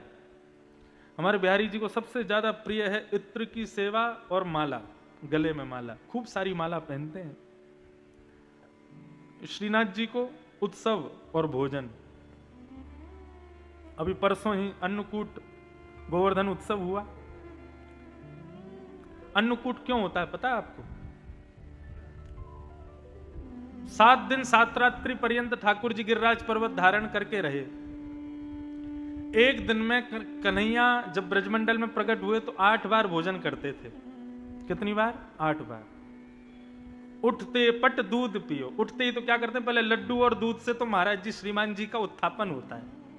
हम लोग उठते ही हाथ मुंह धोते हैं, ब्रश करते हैं, लेकिन ठाकुर जी उठते कैसे हैं? मैया दूध लेके आवे, लाला उठ जा। ठाकुर जी कहें अभी नींद आ रही, अभी ना उठना। तब मैया कहा करे, ठाकुर जी के सिरहाने पे हाथ रख के लाला को नेक उठावे, सोते भय रहेंगे ठाकुर जी, और दूध ते भरे वह पात्र को लाल जी के मुख से लगावे, तो सोते सोते ठाकुर जी दूध को पान करें और तब नेत्र धीरे धीरे खोल। ऐसे तो उठते हैं ये। उठते पट दूध पियो, और फिर दूध पीते कहेंगे मैया मुझको कुछ खावे को दे, तब मैया लड्डू को भोग लगावे। लड्डू और दूध का भोग लगता है ठाकुर जी को उठते ही। हमारे वृंदावन बिहारी लाल को भोजन बहुत प्रिय है। 8 बार भोजन करते हैं, अष्टयाम सेवा, 8 बार भोजन। फिर उसके बाद बाल भोग होगा। बाल भोग के बाद फिर श्रीमान जी नहाने जाएंगे, और स्नान भी रोज नहीं करते। हाँ, छोटा बालक जैसे 4-5 दिन में एक बार नहाता है, ऐसे हमारे वृंदावन के ठाकुर जी सब जो हैं वो 4-5 दिन में एक बार नहाते हैं। श्रृंगार रोज होगा, लेकिन स्नान कैसा होता है? पूरा जल से स्नान नहीं करेंगे, अभिषेक नहीं, गीले कपड़े से मुख पोंछ देंगे, आंख पोंछ देंगे, गला पोंछ देंगे, गीले कपड़े से पूरा ठाकुर जी का सेवा होगी, और फिर श्रृंगार होगा। फिर श्रृंगार भोग, उत्थापन, पहले तो उठे तब भोग, फिर उसके बाद बाल भोग, फिर श्रृंगार भोग, और फिर श्रृंगार भोग के बाद एक और भोग आता है, उसका नाम है श्रम भोग। ये श्रम भोग क्या है? वो ठाकुर जी का श्रृंगार हुआ ना, तो श्रृंगार करवाने में ठाकुर जी थक गए, तो थकान हो गई, तो उसका भोग अलग आता है, उसका नाम है श्रम भोग। कितना भोग खाते हैं। तो हमारे वृंदावन बिहारी लाल जो हैं उनको इत्र की सेवा बड़ी प्रिय है। आज भी इत्र खूब लगाते हैं। तो लाहौर में एक वैष्णव को पता चला कि वृंदावन में ठाकुर जी का मंगल स्वरूप प्रकट हुआ है। कुंज बिहारी उस इत्र का व्यापारी था, तो उसने खस का, महंगा वाला खस का इत्र मंगाया, और थोड़ा बहुत नहीं, खूब सारा मंगाया, और उस खूब सारे इत्र को सोने के पात्र में सुंदर सजा के उस वैष्णव ने कहा कि वृंदावन में इतने सुंदर ठाकुर प्रकट हुए, मैं पैदल चल करके इत्र की सेवा लेकर के जाऊंगा वृंदावन तक, और वृंदावन में जाकर के इत्र प्रदान करूंगा। अब देखो यही बात, वैष्णव पहले से सोच करके ना जावे, वो वैष्णव कैसा? प्रेम तो किसे कहेंगे कि सामने हमारा प्रेमी हो और प्रेमी को देखते ही जो भाव प्रकट हो जाए, वो भाव हम प्रस्तुत करें। पहले से सोच के क्या जाना? प्रेम में पूर्व नियोजित कार्य नहीं होते। प्रेम में तो तत्क्षण जो व्यवस्था बन जाए वो कार्य स्वीकार किया जाता है, और उसी में ही आनंद होता है। हमारे अभिषेक जी ने पहले सोचा था देव दिवाली पे कथा होगी, लेकिन नहीं हुई। ठाकुर जी बोले मेरी इच्छा के सामने नहीं चलेगी तेरी, ये तो मैं अपनी इच्छा से ही करूंगा। खिसक गई अपनी आप डेट, पहले हो गई। तो प्रेम में पूर्व नियोजित नहीं होता कार्य। पहले से सोच के जाने लगे और मनी मन सोचने लगे मेरे द्वारा चढ़ाया गया इत्र बिहारी जी को लगेगा, पूरी कुंज में इत्र की सुगंधी हो जाएगी, वृंदावन में सब चर्चा का विषय बन जाएगा। अरे भैया कौन लेके आया हो इतना बढ़िया इत्र? मन में पहले ही सोचते हुए जा रहे थे। इत्र की ऐसी सुगंधी कि जिस नगर से वो निकलते उस नगर के लोग इत्र की सुगंधी सूंघते, भैया कहां से आ रही है? बोले एक वैष्णव वृंदावन जा रहा है, लाहौर से इत्र लेकर के आया है। तो कई लोग तो उनके संग ही चल देते, चलो हम भी चलेंगे, हम भी कुंज बिहारी का दर्शन करेंगे। जब तक वृंदावन आया तब तक तो इतनी भीड़ हो चुकी थी उनके साथ में। वृंदावन जब पहुंचे तब दोपहर का समय था, बिहारी जी के कपाट बंद थे। हमारे वृंदावन का भाव ऐसा है कि दोपहर में ठाकुर जी शयन नहीं करते। लोग सोचते हैं कि राजभोग होने के बाद में, दोपहर के प्रसादी के बाद मंदिर बंद हो जाते हैं 1 बजे, फिर खुलते हैं शाम को 5 बजे। तो ठाकुर जी सोते थोड़े ही हैं। ठाकुर जी राजभोग पाने के बाद में फिर गैया चराने जाते हैं, और जितनी देर गैया चराते हैं उतनी देर ठाकुर जी दर्शन नहीं देते। इसलिए दोपहर में मंदिर बंद रहते हैं, और फिर कब खुलते हैं? शाम, जब सूर्य अस्त होने को लगता है। अब क्या भाव आता है, अब ठाकुर जी वापस आ गए गैया चरा के, तब दर्शन होते हैं। दोपहर में पहुंचे, मंदिर बंद था। वैष्णवों ने कहा कि भैया इत्र लाए हो बिहारी जी के लिए? बोले हाँ भैया इत्र लाए हैं, बिहारी जी का मंदिर तो बंद है, अब क्या करें? बोले कोई बात नहीं, अभी 1-2 घंटे में बिहारी जी का मंदिर खुल जाएगा, तब तक तुम एक काम करो, यमुना के तट पर स्वामी श्री हरिदास जी महाराज बैठे हैं, थोड़ी देर उनके पास बैठ करके उनका दर्शन कर लो। स्वामी श्री हरिदास जी जिन्होंने बिहारी जी को प्रकट किया। आप लोग कथाओं में आएंगे तो एक चीज का ध्यान रखना, यहां पर ब्रज के कई ऐसे संतों का, ऐसे भक्तों के नाम बताए जाएंगे, शायद सुने ना हो, लेकिन सुनकर के उनको अपने हृदय में स्थान दीजिएगा, क्योंकि भक्त जब हृदय में बैठेंगे तब हमको उनके योग्य बनाएंगे। तो स्वामी श्री हरिदास जी महाराज यमुना के तट पे बैठे, थोड़ी देर उनके पास बैठ लो जाके। ठीक, जैसे ही गए, स्वामी श्री हरिदास जी मानसी सेवा में बैठे थे। सेवा के अनेक रूप होते हैं, हम लोग जो करते हैं वो सेवा कैसी? एक तो होती है पूजा और एक होती है सेवा। पूजा कौन सी होती है? पूजा जो अधिकतर संसार के लोग करते हैं, चाहे सर्दी हो चाहे गर्मी, शंकर जी पे गर्म जल चढ़ा रहे हैं, ठंडा जल चढ़ा रहे हैं, उनको सर्दी ना लग जाए कोई बात नहीं, जैसा है चढ़ा देंगे, हाथों की अंगूठियां भी नहीं उतारेंगे, उसी से रगड़ा मार देंगे, शंकर जी की आंख नाक एक हो जाती हैं, त्रिपुंड लगा देंगे, चरणों में प्रणाम कर देंगे, जय हो भोले बाबा, ब्रुम ब्रुम ब्रुम करेंगे। ये पूजा है, ये सेवा नहीं है। सेवा में तो अपने स्वामी के सुख का विचार किया जाता है। सेवा भी अनेक प्रकार की हम लोग करते हैं अपने ठाकुर जी को। कई लोग सुबह भोग लगाते हैं, रात में लगाते ही नहीं है। कई लोग केवल रात्रि का सेवा करते हैं, सुबह कोई सेवा नहीं करते। कई लोग पूरे दिन सेवा करते हैं। कई लोग केवल सुबह सुबह चना बादाम आदि रख देते हैं, पूरे दिन ठाकुर जी चना चनोरी खाओ बस। कई घरों में ऐसी सेवा होती है। कई घरों में ठाकुर जी बड़े सुंदर सुंदर मंदिरों में बैठे हैं, लेकिन कई घरों में जाओ तो कहां बैठे हैं? जिन अलमारियों में कपड़े रखे वहीं ऊपर वाली अलमारी पे ठाकुर जी भी बैठे हैं। ये सब रूप हैं। लेकिन हमारे वृंदावन के रसिकाचार्य ये ठाकुर जी एक अलग सेवा करते हैं, और वो सेवा है मानसी सेवा। मानसी सेवा कैसी होती है? नेत्र बंद हो जाते हैं, एक आसन पर बैठे हैं, स्थान की विस्मृति हो जाती है, मैं कहां बैठा हूं, मेरे पास कौन बैठा है, मेरे सामने क्या है, पीछे क्या है, सब भूल जाते हैं। नेत्र बंद करके अपने हृदय में एक अलग कुंज निर्माण की जाती है, और उस कुंज में प्रिया प्रियतम का मंगल स्वरूप प्रकट करके हम उनके सहचर भाव से, उनके दास्य भाव से उस कुंज में प्रवेश कर जाते हैं। वो मानसी सेवा है। वृंदावन के अनेक रसिकाचार्य मानसी सेवा में रहते हैं। नेत्र बंद करके ठाकुर जी को कुंज में ही लाड़ लड़ाते हैं। श्रीमद् वल्लभाचार्य जी महाराज कहते हैं कि अपने घर के ठाकुर जी की प्रत्यक्ष सेवा करोगे, ठाकुर जी स्वीकार करेंगे नहीं करेंगे कोई जरूरी नहीं है, लेकिन अपने हृदय से मानसी सेवा करोगे तो ठाकुर जी जरूर स्वीकार करेंगे।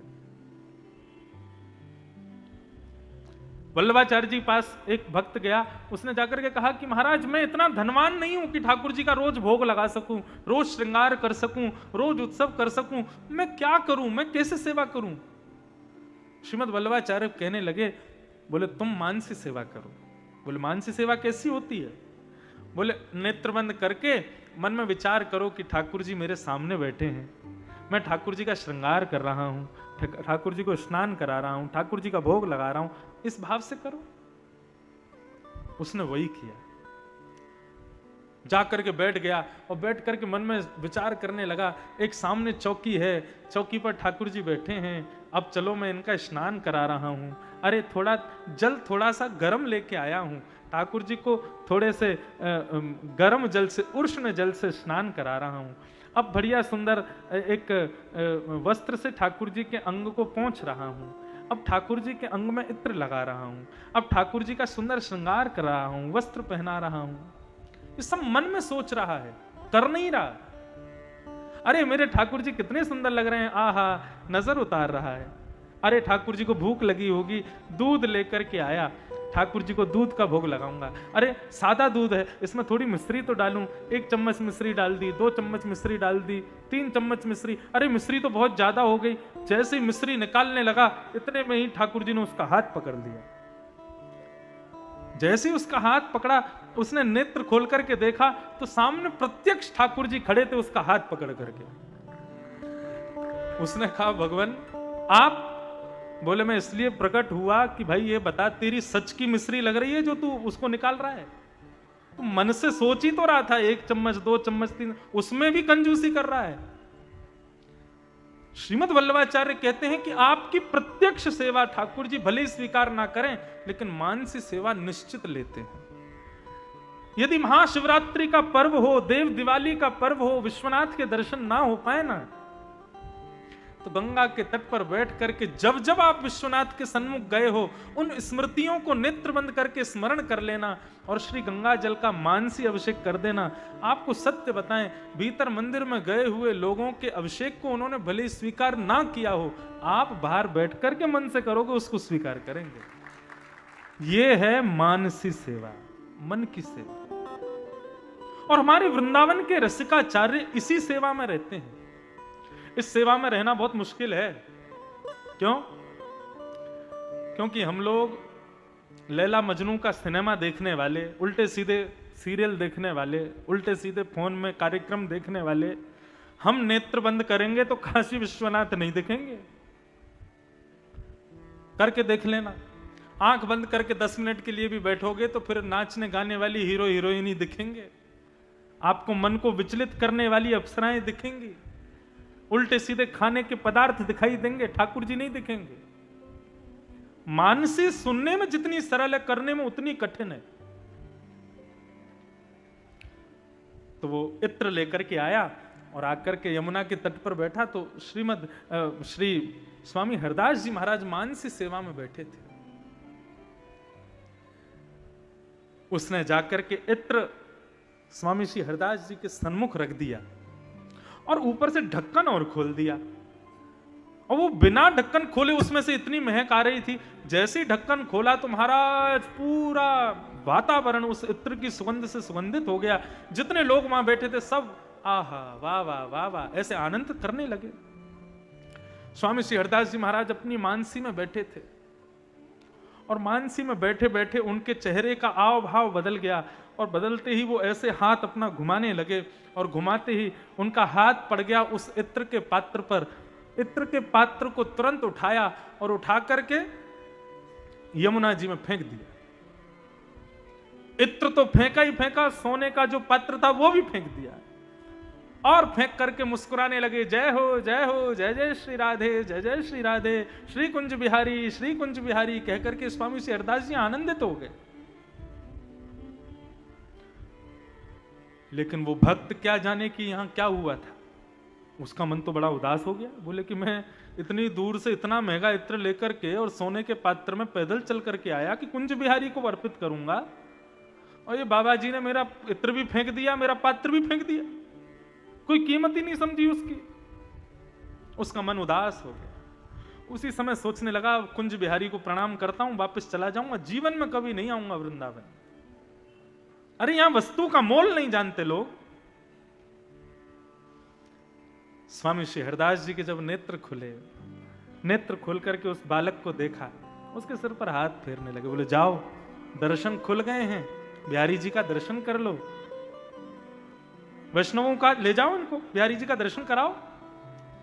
बिहारी जी के दर्शन करने के लिए जैसे ही निधिवन राज में प्रवेश किया, सघन कुंज में से उसी इंद्र की सुगंधी आ रही थी। जैसे ही उस वैष्णव ने जाकर के बिहारी जी को देखा तो सिर के मुकुट से लेकर के नख तक उस इत्र में ही सराबोर श्री बिहारी जी खड़े हुए थे। मानो थोड़ी से चुचा रहा था इत्र ठाकुर जी के। ये दर्शन करके वो समझ नहीं पाया ये क्या हुआ। उन्होंने वो इत्र, अच्छा सुगंधी एक ऐसी ठाकुर जी की रचना है, एक बार आपने कोई सुगंधी ले ली तो आपको कोई कहे कि आप कहीं गए और आपने कहा मुझे वो इत्र चाहिए, कोई कितना भी ले आवे, लेकिन जब तक वो सुगंधी नहीं मिल जाएगी आपकी नासिका को संतुष्ट नहीं होगा, संतोष नहीं होगा, क्योंकि नासिका का एक गुण है, वो एक बार जिसको सूंघ लेती है वो जीवन भर याद रखती है। आपने 20 साल पहले भी यदि कोई सुगंधी ली होगी, 20 साल बाद यदि कोई वही इत्र लगा करके आपके पास आ जाए तो आप नेत्र अपने आप बंद हो जाएंगे, 20 साल पुरानी स्मृति अपने आप प्रकट हो जाएगी। सुगंधी में इतनी ताकत होती है। उसको पता था कि ये इत्र मेरा ही है, उसकी सुगंधी से उसको पता चल गया था। तो बिहारी जी को प्रणाम किया, वो तो हैरान हो गया, दौड़ करके गया और स्वामी श्री हरिदास जी के चरणों में गिर गया और कहने लगा, भगवान आपने मेरा इत्र का पात्र यमुना जी में प्रदान किया, यहां फेंक दिया था, तो वो फिर बिहारी जी को कैसे प्राप्त हुआ, मैं समझ नहीं पा रहा हूं, मुझे बताइए।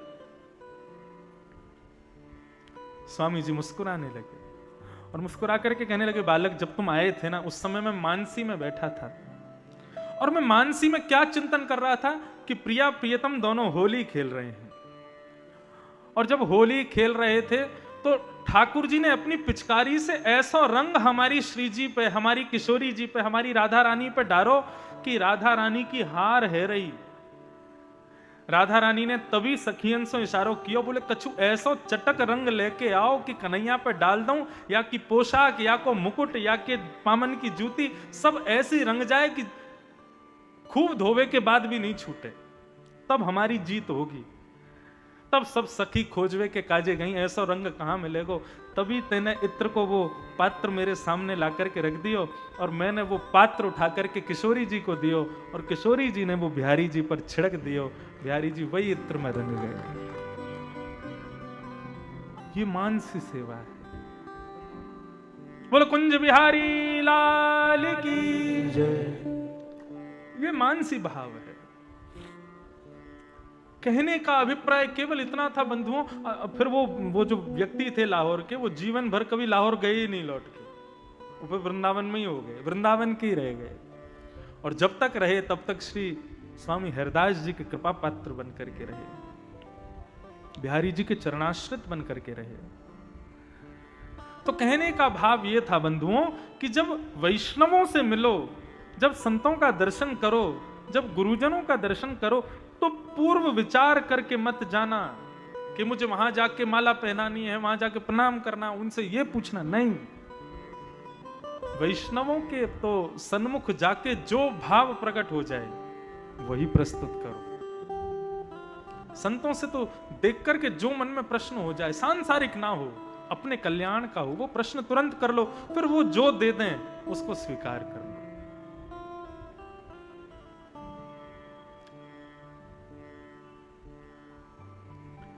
सूरदास जी कहते हैं, गुरु के वचन अटल कर मानो, साधु समागम कीजे, मन रे कृष्ण नाम कह लीजे। गुरु के वचन अटल कर मानो, गुरु जो कह दे उसको मान लो। गुरु कह दे कि चले जाओ यहां से प्रयागराज, तो ये मत पूछो प्रयाग में जाके करना क्या है, तुरंत जाओ। गुरु की आज्ञा है, वैष्णवों की आज्ञा है, ब्राह्मणों की आज्ञा है, उसको तुरंत मानो।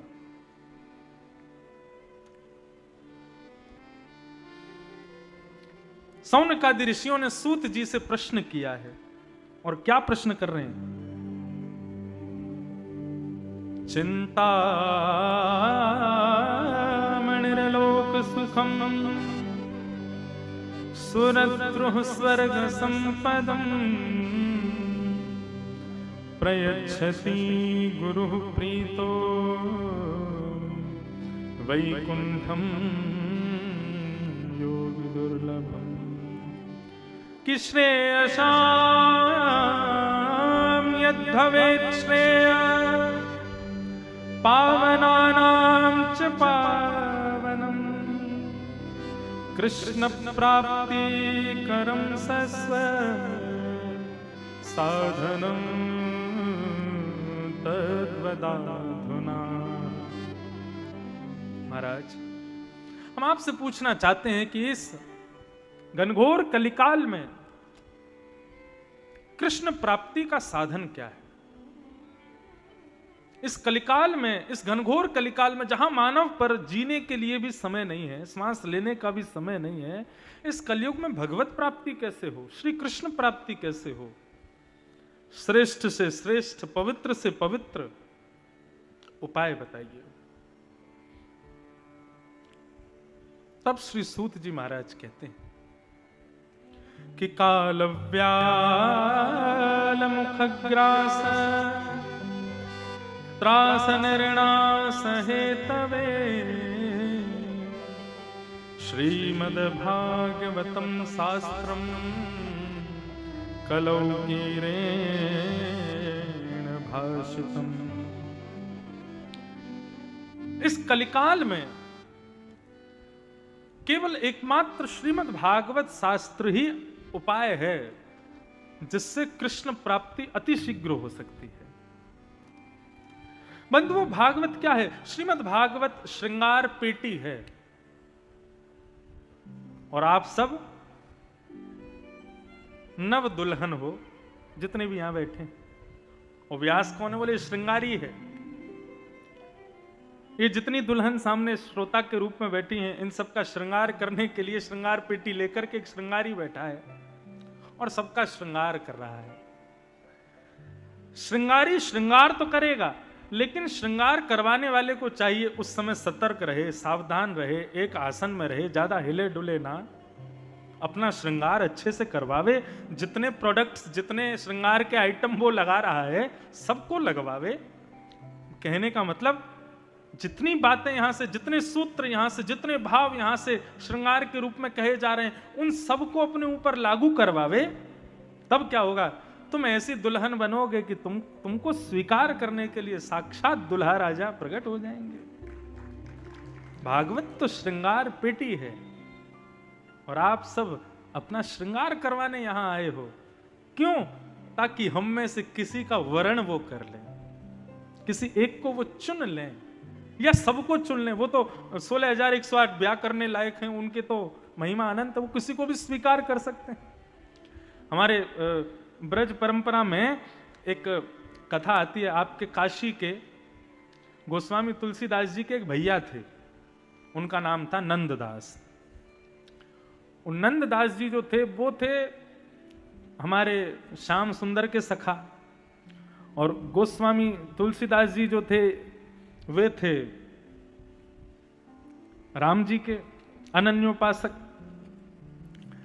तो एक बार गोस्वामी तुलसीदास जी ने नंददास जी को पत्र लिखा और पत्र में लिख करके कहा कि भैया नंददास, घर को परनो परिहर्यो, कहो कौन उपदेश, तुलसी यासों जानिए नहीं धर्म को लेश।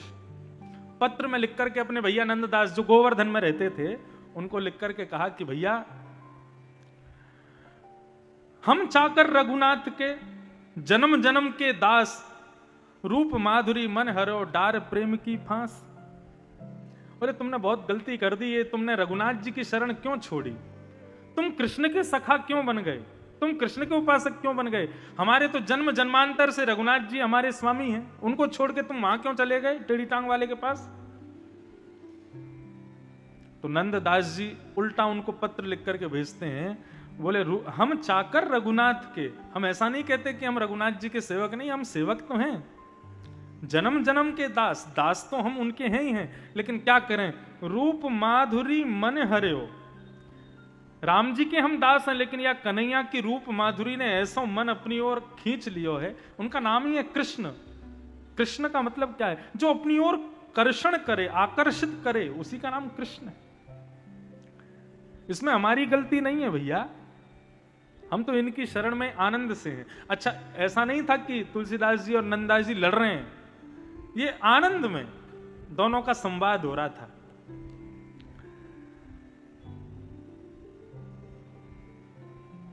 आहा, तुलसीदास जी ने दोबारा लिख करके भेजा। बोले धाम रुचे तो रहो अयोध्या, पुरी रुचे रहो काशी, और वन रुचे तो रहो दंडक वन में, गिरी कामद अविनाशी। बोले यदि धाम में रहने का मन करे तो अयोध्या से बढ़िया धाम नहीं है, और पुरी में रहने का मन करे तो काशी जैसी पुरी नहीं है, और वन में रहने का मन करे तो दंडकारण्य वन में रहो, और यदि गिरी कंदराओं में रहना हो तो चित्रकूट कामतानाथ जी में रहो।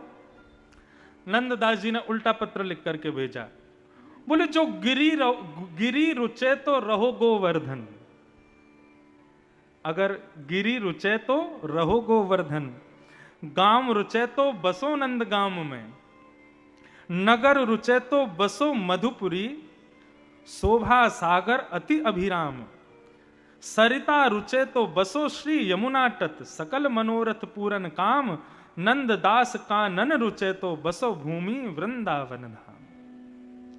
नंददास जी ने उल्टा लिख के भेजा, बोले जो पर्वत में रहने का मन करे तो गिरिराज जी में रहो, गांव में रहने का मन करे तो नंदगांव में रहो, पुरी में रहने का मन करे तो मथुरापुरी में रहो, वन में रहने का मन करे, सरिता में रहने का मन करे तो यमुना के तट पर रहो, और वन में रहने का मन करे तो वृंदावन में रहो। वृंदावन से बढ़िया क्या है? तुलसीदास जी ने एक और पत्र लिख करके बोला, बोले कहा कमी रघुनाथ के छाड़ी कुल की कहानी, रघुनाथ जी में कमी क्या है तुम इनको छोड़ के चले गए? नंददास जी ने उत्तर लिखा, बोले अनुराग ही मन है गयो सुन मुरली की तान। बोले रघुनाथ जी में कोई कमी नहीं है, लेकिन मुरली की तान सुन करके हमारा मन अनुरागी है गयो। और बोले गलती तो हमारी नहीं आपकी है। तुलसीदास जी बोले हमारी क्या गलती? बोले आपने हमारा जन्म होते ही नाम रख दिया नंददास, अगर जन्म होते ही हमारा नाम रख देते रामदास, रघुनाथ दास, राघव दास, तो फिर हम उन्हीं के दास रहे। अब नाम ही रख दिया नंददास, तो फिर तो नंद के दास बन के रहेंगे।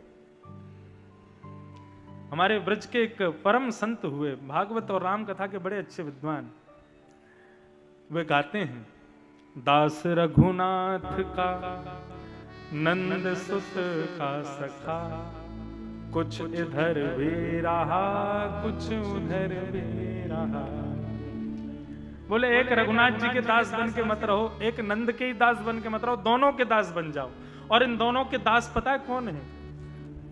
वहां नंद नंदन के संग भी सुख लेते हैं और राम के संग भी सुख लेते हैं, ऐसे तो काशी विश्वनाथ ही हैं। वृंदावन में गोपेश्वर बन के बैठे हैं, और वहां सेतुबंद पर चले जाओ तो वहां रामेश्वर बन के बैठे हैं। दोनों के सखा कौन है?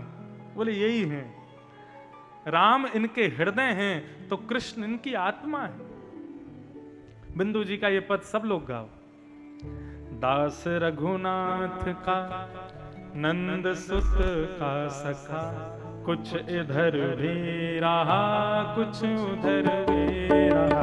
दास रघुनाथ का नंद सुत का सखा, कुछ इधर भी रहा कुछ उधर भी रहा। दास रघुनाथ का नंद सुत का सखा, कुछ इधर भी रहा कुछ उधर भी रहा। दास रघुनाथ का नंद सुत का सखा, कुछ इधर भी रहा कुछ उधर भी रहा। दास रघुनाथ का नंद सुत का सखा, कुछ इधर भी रहा कुछ उधर भी रहा। दास रघुनाथ का नंद सुत का सखा, कुछ इधर भी रहा कुछ उधर भी रहा। दास रघुनाथ का नंद सुत का सखा, कुछ इधर भी रहा कुछ उधर भी रहा। दास रघुनाथ का नंद सुत का सखा, कुछ इधर भी रहा कुछ उधर भी रहा। मैथिली ने कभी मोद मोदक दिया, मैथिली ने कभी मोद मोदक दिया। मैथिली ने कभी मोद मोदक दिया। मैथिली ने कभी मोद मोदक दिया। राधिका ने कभी गोद में ले लिया। राधिका ने कभी गोद में ले लिया। राधिका ने कभी गोद में ले लिया। राधिका ने कभी गोद में ले लिया। मात्र सत्कार में मग्न होकर सदा, मात्र सत्कार में मग्न होकर सदा, कुछ इधर भी रहा कुछ उधर भी रहा। दास रघुनाथ का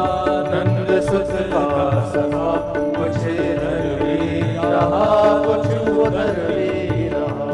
दास रघुनाथ का नंद सुत का सखा, कुछ इधर भी रहा कुछ उधर भी रहा। दास रघुनाथ का नंद सुत का सखा, कुछ इधर भी रहा कुछ करता है बजा के गाओ भाव से।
अब यहाँ पर बिंदु जी कह रहे हैं कि प्रसाद किसका मिला? बोले अवधराज का प्रसाद मिला।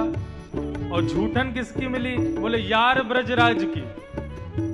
ऐसा क्यों कहा? ठाकुर जी का उच्छिष्ट तो प्रसाद ही होता है, तो झूठन ठाकुर जी के लिए क्यों कह रहे हैं? क्योंकि हमारे लाला बड़े विचित्र हैं। एक पद आता है अष्ट सखाओं का, आज दधि मीठो मदन गोपाल। उसमें एक भाव आता है कि ठाकुर जी, राम जी जब अपने सखाओं के संग भोग लगाते हैं तो कैसे लगाते हैं? भोग के उतने भाग कर देंगे जितने लोग हैं। जैसे 5-6 लोग बैठे हैं तो भोग के 6 भाग हो जाएंगे, एक उसका एक उसका एक उसका एक स्वयं ले लेंगे। लेकिन हमारे वृंदावन वाले ठाकुर जी ऐसे नहीं। बिभ्रद वेणुम जठर पटये श्रांग वेत्रे चकक्षे वामे पाने मृषण कवलम तत्फलम लांगुलीषु तिष्ठन मध्य। हमारे वृंदावन वाले ठाकुर जी तो विचित्र हैं। प्रसादी आएगी तो एक ही थाली में सब उड़ेल दिया जाएगा, उसी में से ही सब खाओ। कभी कभी तो ऐसे भी मधुमंगल श्रीदामा कुछ अच्छा खा रहे हैं तो उनके हाथ से छीन के खा जाते हैं। तो वो पद आता आज दधि मीठो मदन गोपाल। उसमें एक भाव आता है कि ठाकुर जी सबको दही खिला रहे हैं अपने सखाओं को। कैसे खिला रहे हैं?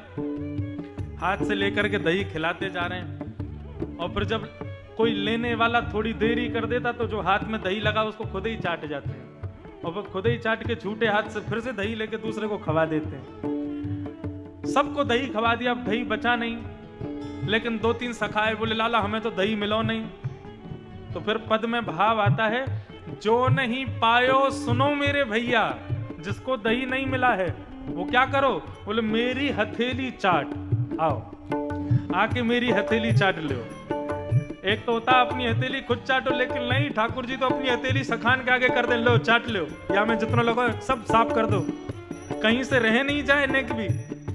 तो इसलिए श्री बिंदु जी कह रहे हैं, खूब ली है प्रसादी अवधराज की, खूब ली है प्रसादी अवधराज की, खूब झूठन मिली यार ब्रजराज की, खूब झूठन मिली यार ब्रजराज की, खूब झूठन मिली यार ब्रजराज की, खूब झूठन मिली यार ब्रजराज की। दूध माखन चखा भोग मोहन चखा, दूध माखन चखा भोग मोहन चखा, कुछ इधर रे रहा कुछ उधर रे रहा।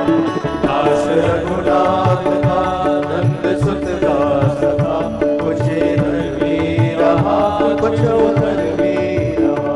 दास रघुनाथ का नंद सुत का सखा, कुछ इधर रे रहा कुछ उधर रे रहा।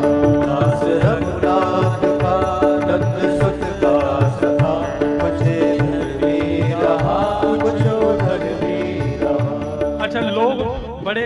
कहते हैं हम तो राम जी वारे हैं, वृंदावन के कहते हैं हम तो कन्हैया वारे हैं। लेकिन ये दोनों में मतभेद रखने वाले, वैसे तो देखो मतभेद जितने भी रखते हैं ना, वो भी विनोद में रखते हैं, हंसी हंसी में रखते हैं। हमारे वृंदावन में एक बाबा रहते थे, उनसे जाके कोई कहता बाबा राधे राधे तो कंकड़ फेंक के मारते, कोई कहता बाबा जय श्री कृष्ण तो बड़ा पत्थर फेंक के मारते, कोई कहता राधे कृष्ण तो डंडा लेके पीछे भागते, बोले राम राम बोलो, राम राम बोलो।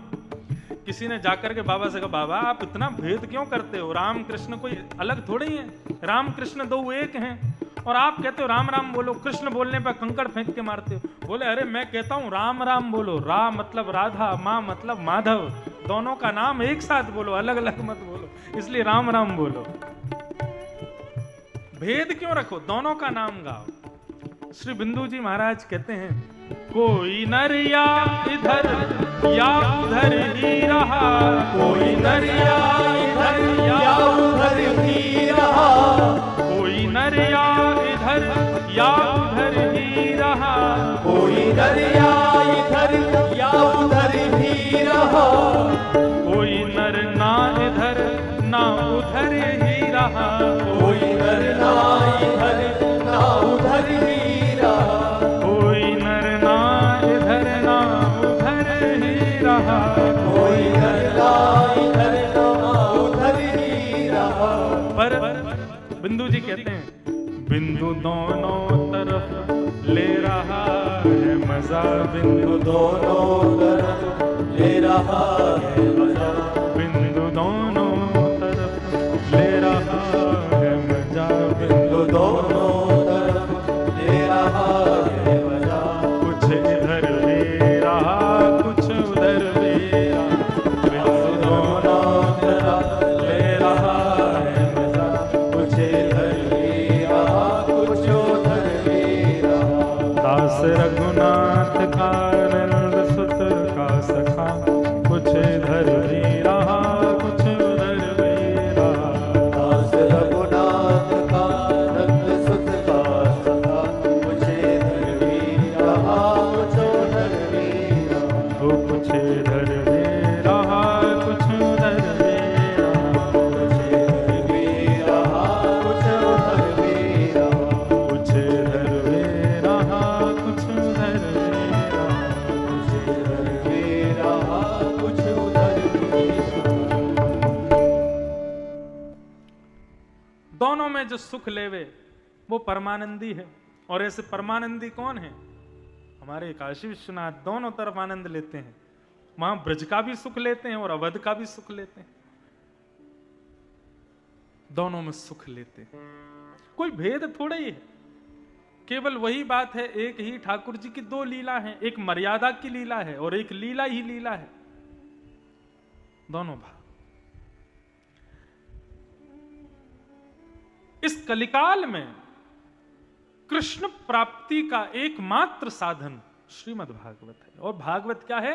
श्रृंगार पेटी है, ये आपका श्रृंगार करती है, उनके योग्य आपको बनाती है, ताकि वो आपका वर्ण करें, स्वयं वर कर लें। क्यों भागवत का आश्रय लेने के लिए कहा जाता है? कि बार बार इस भागवत के आश्रित होकर के अपने आप को भक्ति की सुंदरता से सुंदर बनाओ, ताकि ठाकुर जी के योग्य हो जाओ। क्योंकि ठाकुर जी आपके रूप का सौंदर्य, शारीरिक सौंदर्य, धन का सौंदर्य, उससे लाल जी कभी नहीं रीझेंगे। यदि उससे रीझना होता तो सुरपनखा कम धनवान नहीं थी, सोने के लंका रावण की बहन थी। यदि भगवान उससे ब्याह करते, रावण कितना दहेज देता, सोने की लंका ही दे देता भगवान को। खूब धनवान थी लेकिन नहीं रीझे, सौंदर्य पर रीझते। पूतना बहुत सुंदर बन के आई थी भगवान को जब मारने आई थी, लेकिन ठाकुर जी ने देखा ही नहीं उसकी ओर। कहने का अभिप्राय, बाहरी सौंदर्य, धन का सौंदर्य, शारीरिक सौंदर्य, इनसे ठाकुर जी नहीं रीझेंगे। शरीरम स्वरूपम तथावा कलत्वम रथश्चारु रुचिरम धनम मेरु तुल्यम मनश्रेण लग्नम कृष्ण पादार विंदम ततः किम ततः किम ततः किम ततः किम। शरीरम, सुंदर शरीर वाले हो, बढ़िया तुम्हारे डोले शोले निकले भये हैं, भरिया स्वरूप वाले हो।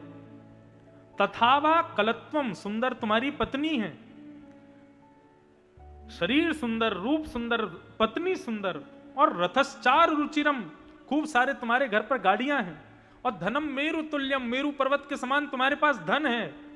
लेकिन इन सब के होने के बाद भी मनश्रेन लग्नम कृष्ण पादार विंदम, तुम्हारा मन यदि कृष्ण पादार विंदों में नहीं लगा है तो ततः किम ततः किम ततः किम ततः किम, सब व्यर्थ।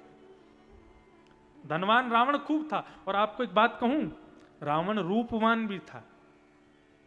वो कुरूप क्यों लगता था? 10 सिर वाला सुंदर थोड़ी लगेगा, इसलिए अच्छा नहीं लगता था। लेकिन ऐसा नहीं कि बहुत बुरा था, देखने में थोड़ा तो ठीक था ही। तो धनवान भी था, रूपवान भी था, शरीरवान तो वो था ही। ऐश्वर्य, ऐश्वर्य तो ऐसा था कि महाराज नारद जी कहते हैं कि जब रावण का शासन था, उस समय में अपनी वीणा पर जब लंका के ऊपर से निकलता तो मेरी मजाल नहीं थी कि मैं नारायण नारायण गा दूं, मुझे रावण रावण ही गाना पड़ता था, ऐसा ऐश्वर्य था। और आपके काशी विश्वनाथ भगवान की बताएं, रावण का रोज का नियम था, वो रोज जाता था कैलाश पे दर्शन करने, लेकिन कैलाश पे लाइन लगती थी लंबी। क्यों? 33 कोटि देवता रोज दर्शन करने आते शंकर जी के, और शंकर जी ध्यानस्थ बैठे रहते। अब सब एक एक करके जामे प्रणाम करें, रावण जैसी आता सब कहते भाई पीछे लगो, लाइन में लग के आओ दर्शन करने। रावण बोला मैं दशानन लाइन में लगूंगा दर्शन करने। तो रावण वहीं बीच हिमालय में बैठ करके ऐसी स्तुति गाता कि उसके मुख से निकलने वाले शब्दों से वातावरण ओझल हो जाता, हिमालय की कंदराएं डगमगाने लगती, पृथ्वी प्रलयकालीन हिलावट शुरू हो जाती, और जैसे ही हिमालय हिलने लगता सब देवता इतर बितर गिर जाते, शंकर जी का ध्यान खुल जाता। शंकर जी बोलते क्या हो रहा है भाई? बोले कुछ नहीं, आपका चेला रावण बैठा है, स्तुति गा रहा है। रावण की कितनी भी स्तुतियां सुन लेना, रावण की स्तुतियों में करुणता नहीं है। रावण की स्तुतियां सारी कैसी हैं, मतलब ऐसा लगता है जोड़ का नगाड़ा बज रहा हो, वो शंकर जी को हिला देता था जाके, ऐसी स्तुति गाता था। और शंकर जी नेत्र बंद करके बैठे रहे, ये भी रावण को स्वीकार नहीं, मैं आया हूं, मैंने प्रणाम किया है, शंकर जी मुझे देखो, इसलिए इतनी भयंकर स्तुति गाता था। अभी उसी का ही वो मैंने जब शंकर जी ने सृष्टि की उस समय जो श्लोक गाया था वो भी रावण का ही लिखा है। यस्यास्ते ड्राट ड्राट ड्रुट ड्रुट मम लम टम टटम टम टटम टम डमशम डमशम डुडमशम डुहि डुहि चकितम भूपके भूपनालम तैलम तैलम तुतैलम कुकु कुकु कुकु क्वांग कुक्वांग क्वांग कुक्वांग क्वांग, ऐसे ही गाता था वो। शंकर जी एक दिन परेशान हो गए, बोले सुन भैया तू मत आया कर। बोले मैं आपके दर्शन किए बिना पानी भी नहीं पीऊंगा।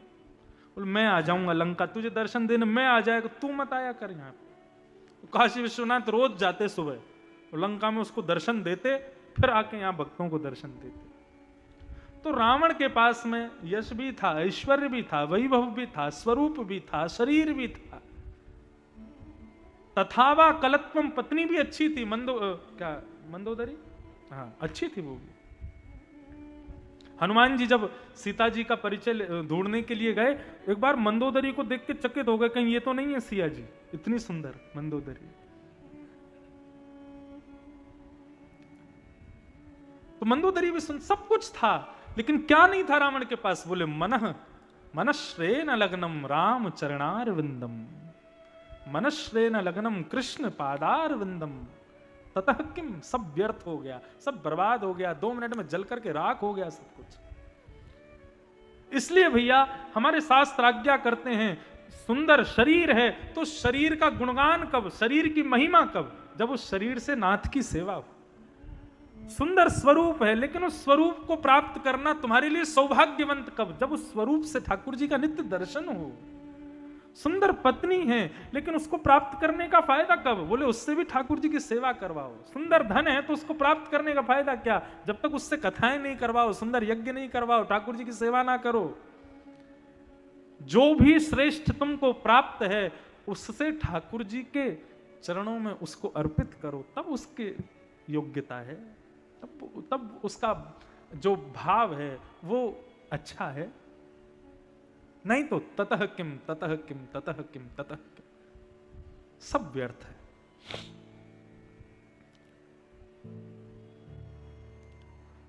वही बात कहते हैं सूत जी महाराज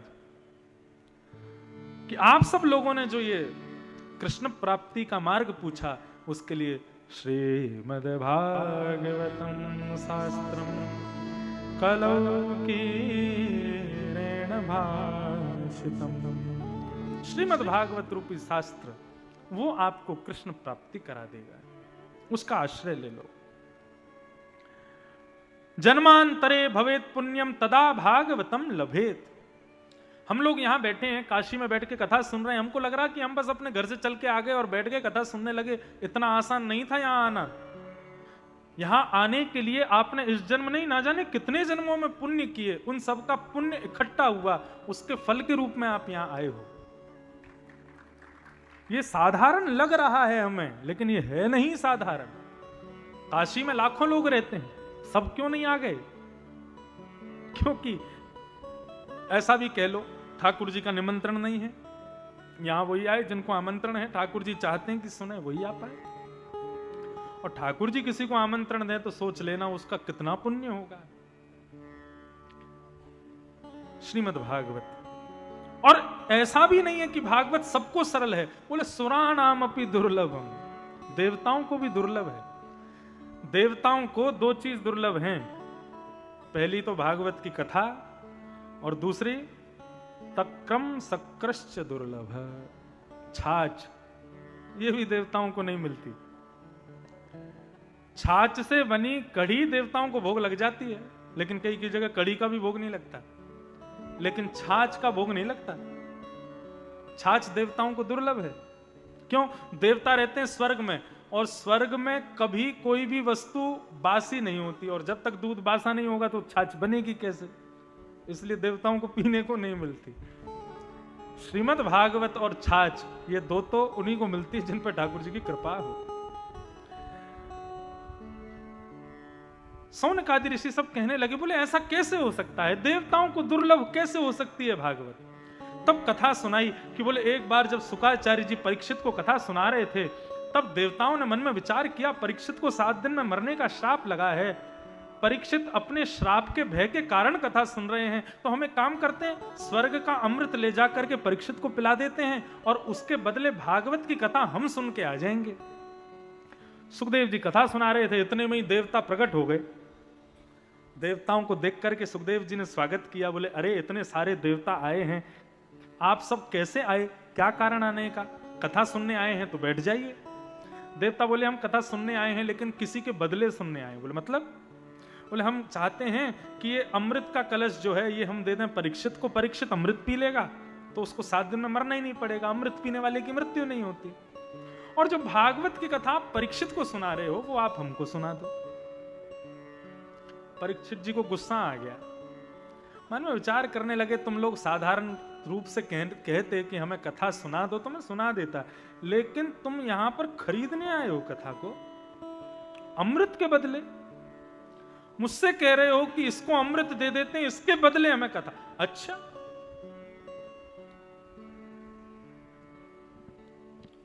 क्व सुधा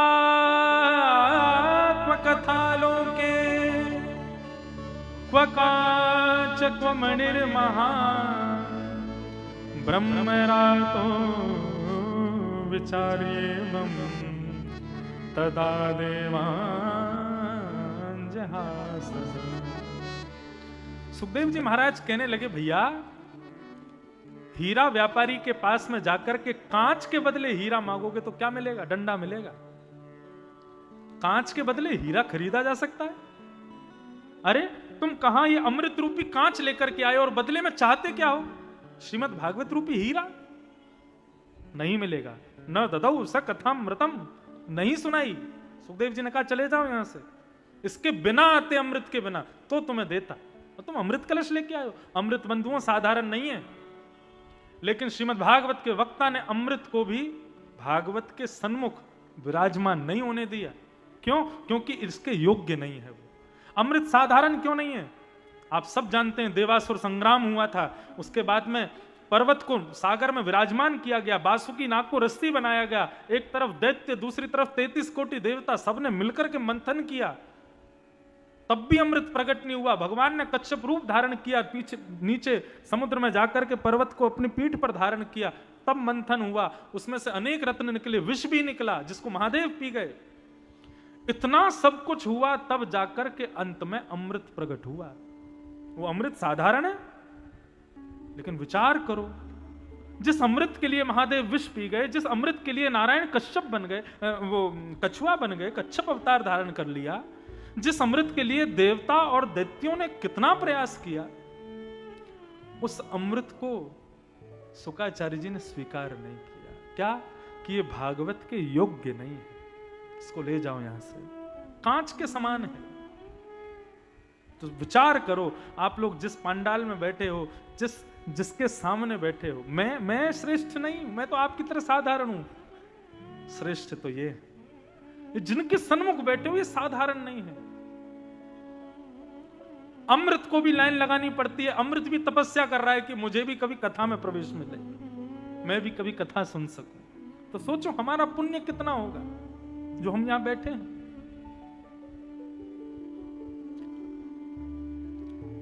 तो ये देवताओं को दुर्लभ है भागवत की कथा। क्यों? क्योंकि देवताओं ने अमृत चखा है, अमृत है उनके पास। बोले अमृत में इतना पुण्य नहीं कि तुम कथा में आ सको, और पुण्य कमाओ तब आना कथा में। यहां पुण्य की भी आवश्यकता नहीं है बंधुओं, यहां पर तो कृष्ण प्रीति की आवश्यकता। भगवान श्री कृष्ण प्रेम भरी दृष्टि से जिसको देख लेते हैं वही आ पाता है भागवत की कथा में। हमारे पूज्य नाना जी कहते थे कि लाला, भागवत का श्रोता और वक्ता ये दोनों बनना साधारण नहीं है। मैंने कहा नाना जी वक्ता कैसे बने? बोले वक्ता ऐसे बने कि किसी की कथा चल रही थी, उस कथा में प्रसाद रखा था व्यासपीठ पे, तो उस व्यासपीठ के प्रसाद पर एक चेंटा जाकर के बैठ गया।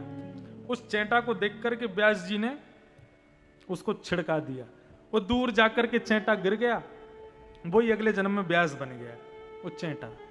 मैंने कहा ऐसा क्यों?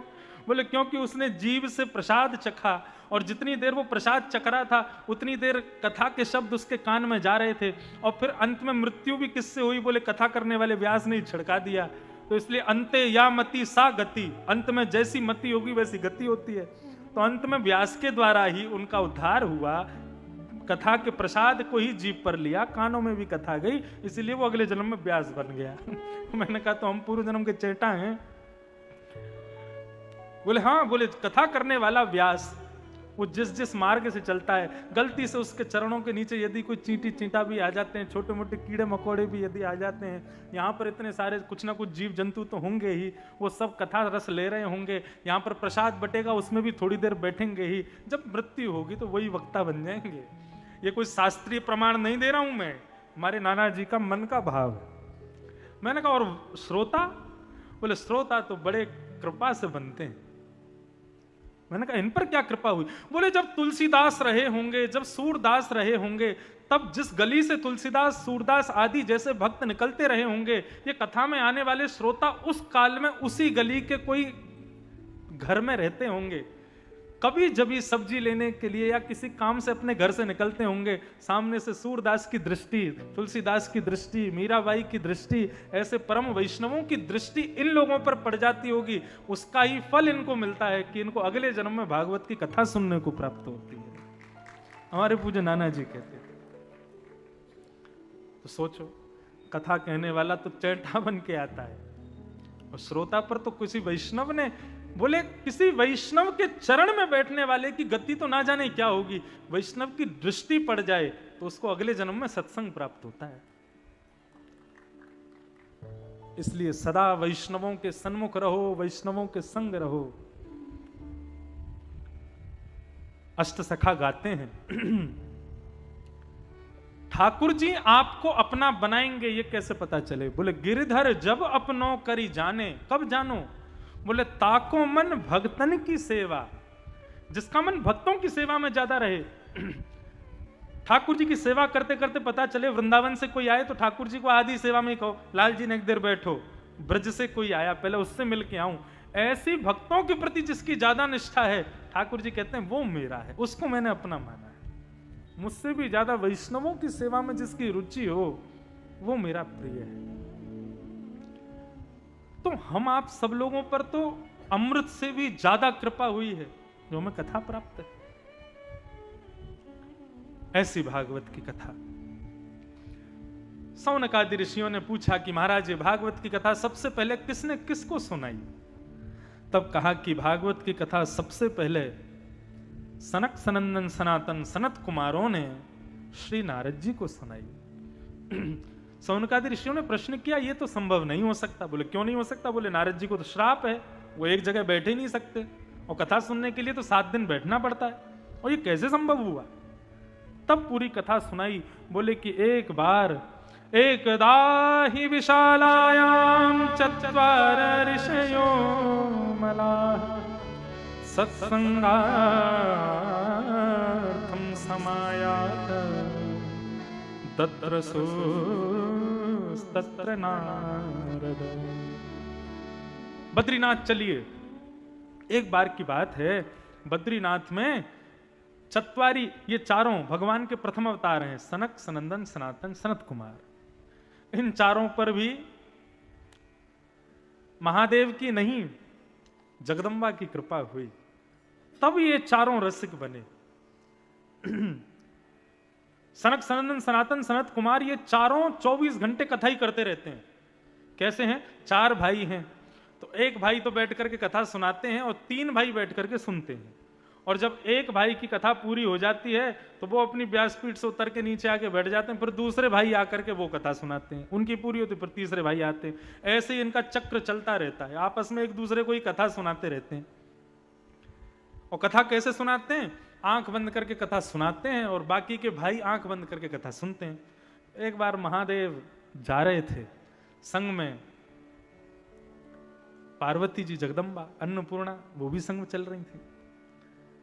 तो शंकर जी ने दूर से देखा कि सनत कुमार कथा सुन रहे हैं, सुना रहे हैं, तो दूर से ही महादेव ने प्रणाम किया, जय हो, नमन किया।